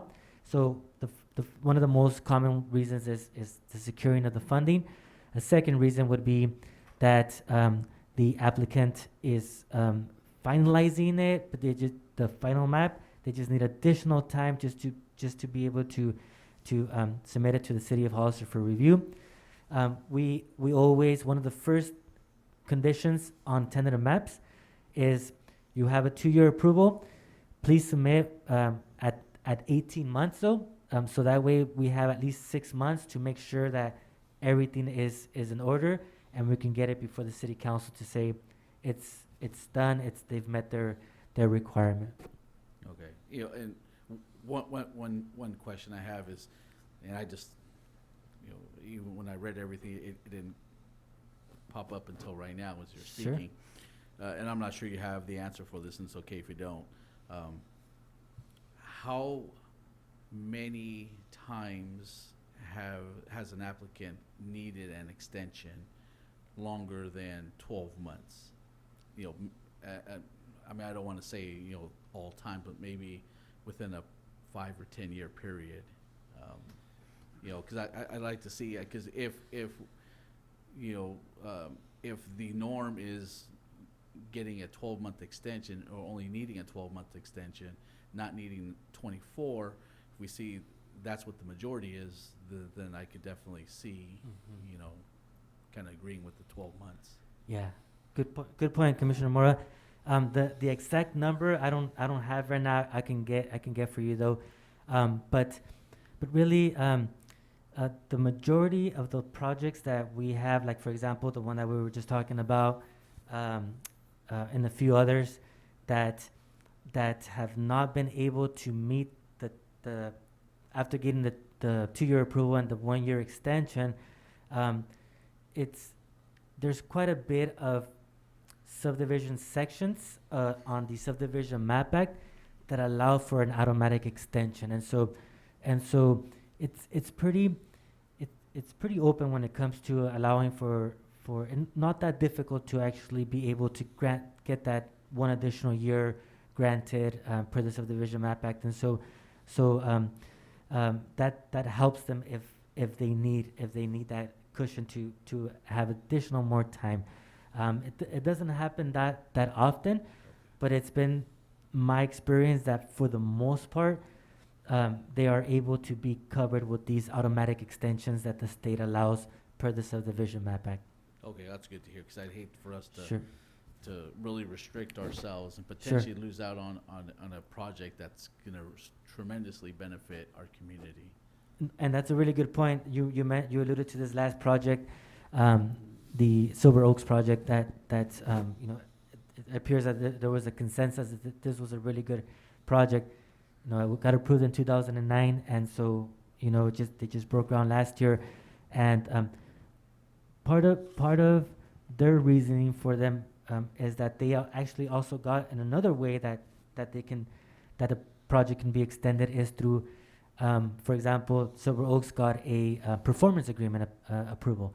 So the performance agreement or development agreement can also, in a way, I don't know if I'm using the right terms, but break away from the ordinance that talks about the number of years a tentative map can be approved, and it can be a negotiated deal between the developer and the city council, and they can say, look, I can get this done. It's going to take me about 7 years though, or it's going to take me about 10 years though. And, you know, if that is the will of the council, they can approve. It's usually a negotiation tactic though. Sometimes when a performance agreement or a development agreement comes into fruition, city council usually has a reason why to approve it. For example, when we had the growth management ordinance that we only allowed a certain number of units to be approved per year, developers, one of the requirements was we're only going to approve the number of units to those projects that are in the best interest for the city. So in a way, projects were competing against one another, and you know, we had some, for example, that would say, look, we'll offer this mixed use, we'll offer single family, multifamily, cottage homes, and we will give an in lieu fee of certain amount of money for affordable housing. And so, you know, but in return, we would like the city to allow us a 10-year approval of our tentative map. And so that's another reason of how it can be also negotiated in regards to the life of a tentative map. Great, thank you for that explanation. You're very welcome. You're very welcome. I have a question. How long have you been practicing the 2-year extension, the 2-year tentative map with the 1-year extension? It's been in the Hollister Municipal Code since I've been here, and the last time we did a really big overhaul of the code was in 2009. So I'm assuming that it was there probably since before then. But in my practice, since I've been here, the practice of bringing it before you for a 1-year extension has always been the case, which is probably why we haven't really caught it, caught it until we brought this forward with the city council last month. And during this time period that we've practiced the 2-year tentative map with the 1-year extension, have we varied from that with a 2-year tentative map with a 2-year extension? We have not, but we have had cases where we've come back before the planning commission for an additional extension. So there are certain criteria in the subdivision map act that says you can get an additional 1-year extension from what the local municipality has, with the approval of the planning commission if you meet these requirements. So we have. That's still in place. That's still in place, yes. Okay. There could be some that don't need us to come back to the planning commission, and some that are automatic. And so those that need the applicant to come back to the planning commission, we definitely do that. Okay, so if I'm understanding this, it's been a way of practice. The way that our local ordinance is set up is we haven't really used that. Now we're just house cleaning. That's correct. Okay. That's been my experience off the top of my head. Yeah. Thank you for the clarification. Sure, you're very welcome. Any other questions from staff on this item? There's no other questions. We'll go ahead and open it up to the public hearing at 9:29. Any speaker cards on this item? There are no speaker cards, Mr. Chair. All right, we'll go ahead and wrap up the public hearing and close it at 9:29. Any further discussion from the planning commissioners on this item?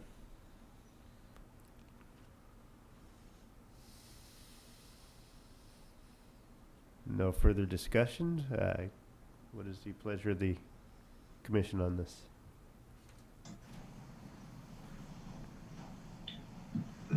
I can make a motion that we adopt a resolution recommending to the city council the adoption of the amendments to Title 16 subdivisions of the Hollister Municipal Code.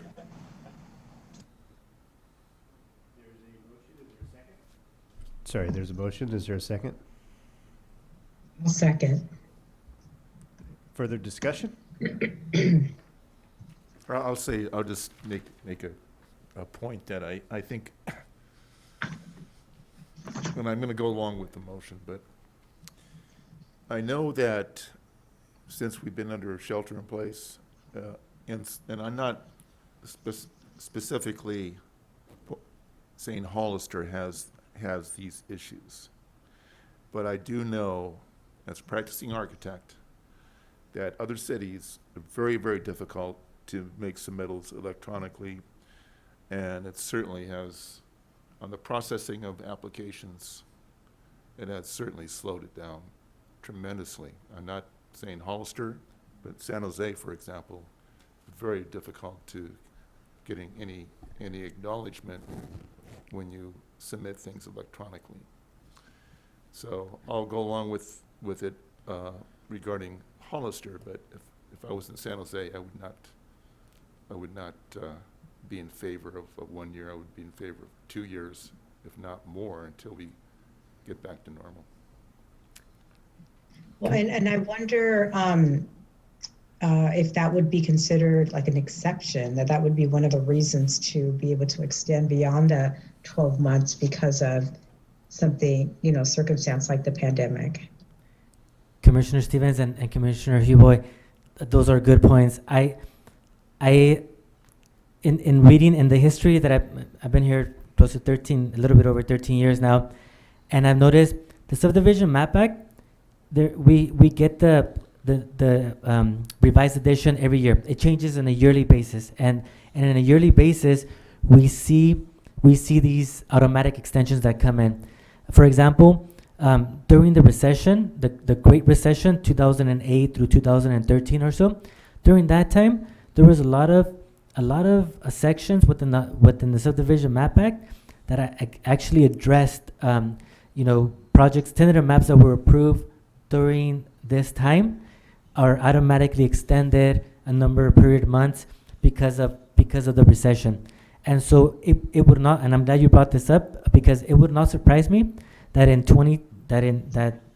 in the near future we will have automatic extensions from the Subdivision Map Act that says if your project was approved during the pandemic between this year and this year, then you have an automatic whatever the lobbying is going on right now. It wouldn't surprise me if it would say an automatic 36 months. I think that it's appropriate to think that that's more than likely what's going to happen at a state level. Thank you. So there's a motion, a second, no further discussion. If we can have a roll call vote. Certainly. Thank you, Mr. Chair. So Commissioner Roxanne Stevens? Aye. Commissioner David Huboy? Aye. Commissioner Salvador Mora? Aye. Commissioner Kevin Henderson? Aye. Chairperson Munzer? Aye. Thank you. Motion passes. Great, thank you. Moving on to item number 6, Nash Road. Thank you, Mr. Chair. This is the last item of the agenda for the public hearing aspect of it.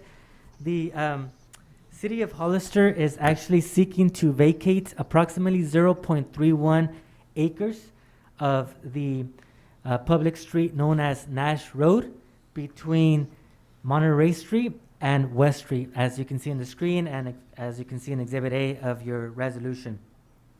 Per City Council Resolution 2019-181, adopted on August 5th, 2019, the City Council has actually authorized staff to begin preparing the necessary documents and take all necessary actions to begin the vacation and disposition process of this portion of Nash Road. Per Government Code 65402, no street shall be vacated until the proposed street vacation has been submitted to and reported upon by the Planning Commission of the city, and it is reported in conformity to the general plan. So, in this case, this is just a part of the process. This action tonight will not actually vacate the portion of Nash Road between Monterey and West. This would actually just follow the direction of the City Council to start the process, and with approval of this resolution, it would go to the City Council, and then at the City Council, it would be where they would make the final determination to vacate and dispose of this section of Nash Road. The Government Code, though, does require that before it goes to the City Council, that it comes before the Planning Commission, as we're doing tonight, to basically indicate that this portion of road that the city is looking into vacating and dispose of meets the general plan. And in this case, the property is zoned public, and upon approval by the Planning Commission to recommend to the City Council, and ultimately the City Council making the determination to vacate it and to dispose of it, that section will remain public and will essentially be used for the San Benito High School district upon the agreement that was made between the San Benito High School, the City of Hollister, and the County of San Benito. I included a aerial picture of the portion of Nash Road in the screen. And with that, staff recommends that the Planning Commission review the applicant's request, receive all written and oral testimony regarding the proposal, and make the following motion. Adopt a resolution recommending to the City Council the adoption of a resolution approving a vacation of public right-of-way on a portion of Nash Road between Monterey Street and West Street. Are there any questions for staff?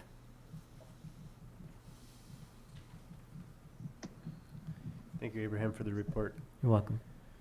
Any additional questions for the staff? There's no further. Yes, real quick. So, if we do decide to vacate this piece of street, in the future, the high school could then maybe get rid of the street and maybe just put grass or lawn or whatnot, and the community at large would no longer have access to that because obviously there's not a road there. Yeah. So is that is that my understanding, is that if we do vacate the public street, that basically the school could do whatever they choose to? That is correct, Commissioner Mora, with the exception that there is a specific agreement between the City of Hollister, the County of San Benito, and San Benito High School. As you know, for some time now, it has been closed during school hours, and it's reopened at I believe it's at 7 o'clock, with the exceptions of if there is a game that's going on, then I think they are still, per their agreement, I think they're still allowed to be closed. So those final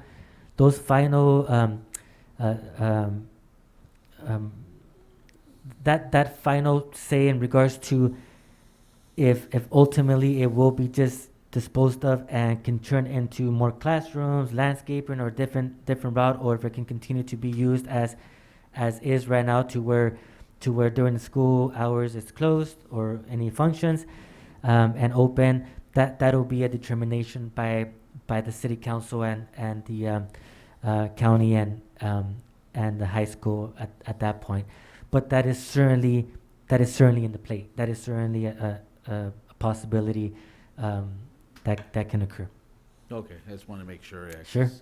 You know, even though, which is a completely different discussion, I thought there was better solutions for them to figure out how to get kids safely from one campus to the other campus. But I just wanted to make sure that by the city potentially vacating the street, it just doesn't mean that the school automatically can do what they want to it. Because I have concerns, like to make sure that the community has access to it. I don't want to overburden the existing surrounding roads and residents, and as well as impede our fire, police, EMS, access in the non-school hours, to our city residents. Right. So that's just some of my questions. Very well.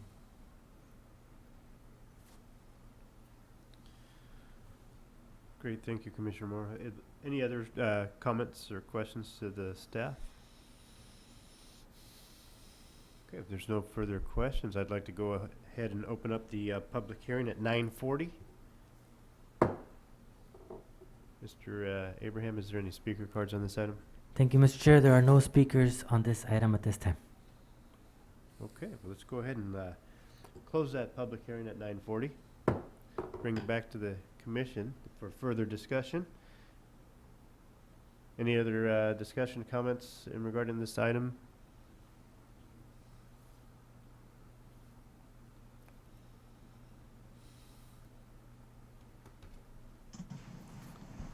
I can make a comment. Go ahead, Commissioner Henderson. Sure. So yeah, in general, I'm in favor of closing or just vacating the road just for safety reasons, because there are a lot of students, when school's in session. Hopefully the school will be back in session soon, but when school's in session, there's a lot, so many students have to cross the road, and it's just a lot safer. So, and also just when they had the road closed during school hours, I thought that actually was made a kind of improvement in the circulation for just people, wanting to drop off their kids, because that kind of eliminates the any cross traffic at the two ends there. So I think it actually improved the circulation. At the same time, I'm concerned about the response times of EMS and things like that. But I think the city council can take up any issues with that. So that concludes my comments. Great, thank you, Commissioner Henderson. Any other comments? All right. What would be the pleasure of the commission on this item?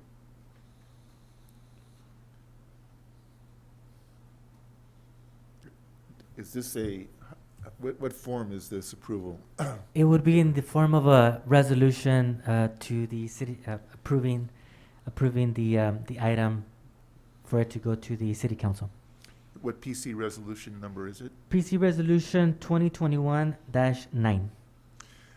I'll make the motion that we approve 2021 PC resolution, actually adopt PC resolution 2021-9 and move it on to the city council. Great. There's a motion. Is there a second?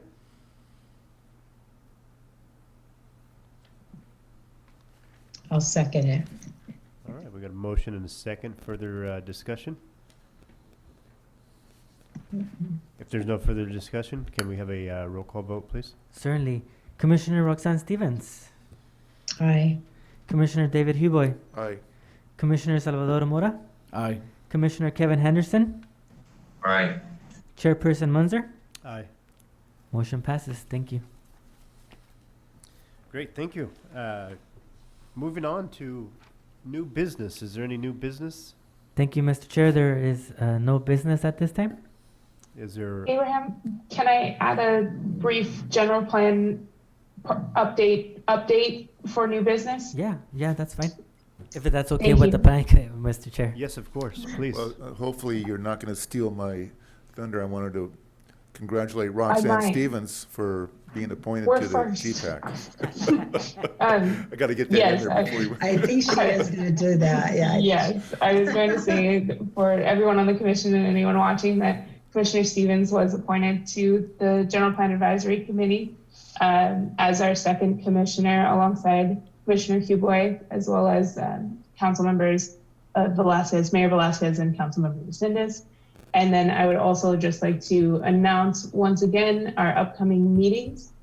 So we are working on our policy options for the general plan. So kind of the big important meaty part of the general plan, the policy options. And so we are having 2 public workshops. The first will be held Tuesday, March 9th at 9 a.m. And they're going to be, I believe, 2 hours, possibly an hour and a half, but they're kind of lengthy meetings, but they're public workshop meetings to discuss the policy options. So Tuesday, March 9th at 9 a.m. and then Wednesday, March 10th at 6 p.m. And at those meetings, everyone will be able to pick up to three policy options or policies that they want to discuss. There's kind of a list of over 20 options, including growth management, traffic, circulation, economic development, hazards, arts and culture. So it's everything in the general plan, but you can pick 3 and you can attend both meetings. So you could do up to 6. And then we're also releasing a survey online where anyone could comment on any or all that they either didn't get to attend the meeting or they attended, but they wanted to discuss 8, 9, 10 options. So there'll be an online survey and 2 public workshops. And then we'll also be having 5 GPAC meetings through the month of March and April, beginning March 23rd, and then March 30th, April 6th, April 13th, and April 27th. And we'll be discussing all of the policy options at the various meetings as well. So each GPAC meeting will be focused on a specific set of policy options, and we'll work our way through all of them. And then again, the public meetings, everyone will register in advance and choose the policies they'd like to discuss. And we'll have a public, it'll be via Zoom, but it'll be a discussion type meeting, and we'll split everybody into groups to talk about the policies they want to talk about. Thank you.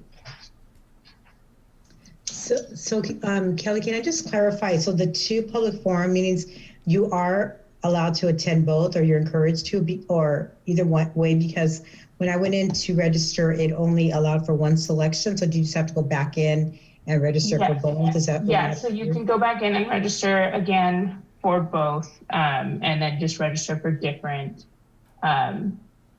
register for the second meeting and register for different policies that you also want to discuss. Sure.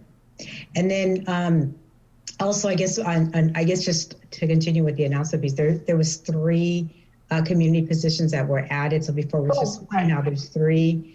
So I think we need to just like commit to getting the word out to get as many people that are interested to apply, so that we have a a good pool of community people to pick for those seats.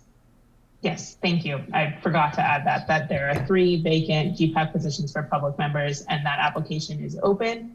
And the application deadline for that to submit those to the city clerk's office is Friday, March 5th at 4 p.m. Great, thank you. Just quick question. With these public forum meetings, are any of the public forum meetings going to be held in Spanish? Meeting materials are being translated into Spanish as we speak, and we will have staff members available for Spanish translation for anyone who comes in, and we'll use the Zoom translation feature. Okay, I'm just curious how that process is going to work. Hopefully there's going to be somebody there that kind of side by side, once somebody speaks in English, they can quickly have the Spanish speaker speak, because I just know from experience if we have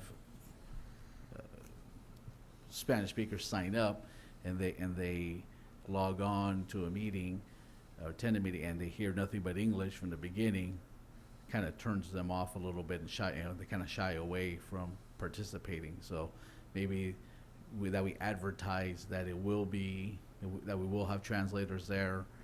So that way we can, try to get as many people involved as possible from the Spanish-speaking community. Absolutely, very good point, Mr. Commissioner Mora.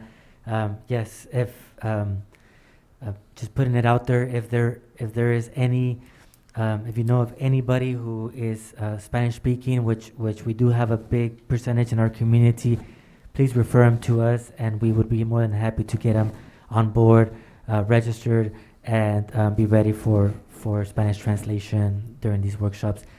Please do so. We know that they are the Spanish speaking population in this community is very important as everybody, and we know that they are highly interested in community functions. We've had this room full of Spanish speaking for planning commissioners in the past for projects, and so definitely please know that if you know of anybody, please send them our way, and we would be more than happy to accommodate. Thank you. Yeah, and Abraham, I'm not sure if Commissioner Mora's question about the translation was actually answered. Is there going to be like a simultaneous translation so that they are actually hearing it? So like if I'm listening in English, the person who is Spanish speaking is listening to the exact same thing at the exact same time, but in Spanish. So is that the way that the translation is going to be handled? We have that ability, Commissioner Stevens, to do that. It unfortunately though, we have not had to do the simultaneous translation because we have not had Spanish-speaking only audience in these past GPAC meetings and community meetings, but that is essentially what we would do. And correct me if I'm wrong, Eva and Amber and Areli, but essentially what would happen is the Zoom meeting, we would have that same presentation in Spanish, and we would have all the Spanish audience log in to the same Zoom meeting, but they would be able to focus only on the Spanish aspect of it. So the English would be going on in the English aspect of it, and we have the ability to also be running it simultaneously in Spanish, but unfortunately we have not had to do that. But please, get the word out there. We know that there are quite a bit of people who, even if they're bilingual, are more comfortable in Spanish, and we definitely let them know that if you're more comfortable in Spanish, we have that ability, and it's just been the case that everybody sticks to the English aspect of it, which is fine, but we definitely encourage that they contact us. Okay, good. Thank you. You're welcome. Great, thank you. Any old business to discuss? There's no old business at this time, Mr. Chair. Planning Department reports? Yes, so we would like to welcome Commissioner Salvador Mora to the Planning Commission. We are very fortunate to have you. Thank you so much for volunteering your time and being part of this community for the betterment of the community. And we appreciate your willingness. And so we just want to welcome you and thank you for being here. Thank you very much. I appreciate it. And I'd like to acknowledge and thank Councilmember Tim Burns for giving me the opportunity to serve on the Planning Commission. And I look forward to working with everybody from the Planning Department, my fellow Planning Commissioners, as well as all city staff. Definitely look forward to being able to positively contribute. Thank you, Commissioner Mora. And also, we would like to congratulate Commissioner David Huboy for his reappointment. So thank you so much for serving. You've been a valuable asset to the Planning Commission. And so we appreciate you being here as well and dedicating your time and efforts to our precious community. So thank you so much. You're very welcome, and I'm glad to be here again. Thank you. And does that conclude Planning Department reports? Yeah, yes, that does. And just also, Eva mentioned earlier, thanking the Roxanne as part of the GPAC, and we're appreciative of that as well. So that concludes our Planning Department reports. That's great. Thank you. Moving on to Planning Commission Yeah, reports. I'll keep this under 1 minute. On the last city council meeting, as part of the Public Art Review Committee, on the request of Jennifer Lane, I'm a member of that committee. I did give a presentation regarding an Arts and Culture Commission, which the city council was very receptive, and the vote was to go ahead and form an Arts and Culture Commission, which is primarily the function is to integrate and promote art in the community and culture. And I think now that with GPAC, and it's going to be kicking up again, I think in the future, Roxanne or myself or both of us can give just brief reports on the progress to this commission. I'm sure we're all interested in that, and I'd be happy to give a brief report in the future, so you guys know how we're coming along. Wonderful. But I encourage Roxanne also to participate. Yes, yes. I will definitely commit to that. And Commissioner Huboy, if I can just ask you a quick question about that Arts Council. I had heard about this possibility a few months ago, and I sort of remember when I was hearing about it that there was going to be a youth part of that council, and I'm not sure if they were going to have like a youth representative or a youth group that was going to be a separate youth council, or I'm sorry, youth commission, or I'm not sure, commission or council. Is that in fact going to happen? Do you know? It related to arts and culture, a youth representative. Either a representative or a separate group that was made up of youth. Yeah. I will bring that up tomorrow at 8:30 for the PARC Zoom meeting, which is. Yeah, I think that's real important. Have either a separate group or at least a representative. Okay, I'll definitely be happy to get back to you on that. Thank you. And I agree. Great. Thank you, Commissioner Huboy, for the update. Oh, you're welcome. You're welcome, Mr. Chair. Is there anything else from the commissioners as far as reports? All right, with that being said, we'll go ahead and make a motion to adjourn the meeting. I'll make the motion. For a second? Second. Jason, do you want to do a roll call vote on this? Just check. Can we just all say good night? You guys have a great night. Good night. Thank you, everybody. Thank you, everybody. Thank you. All right. Good night, Thank you. everyone. Good night.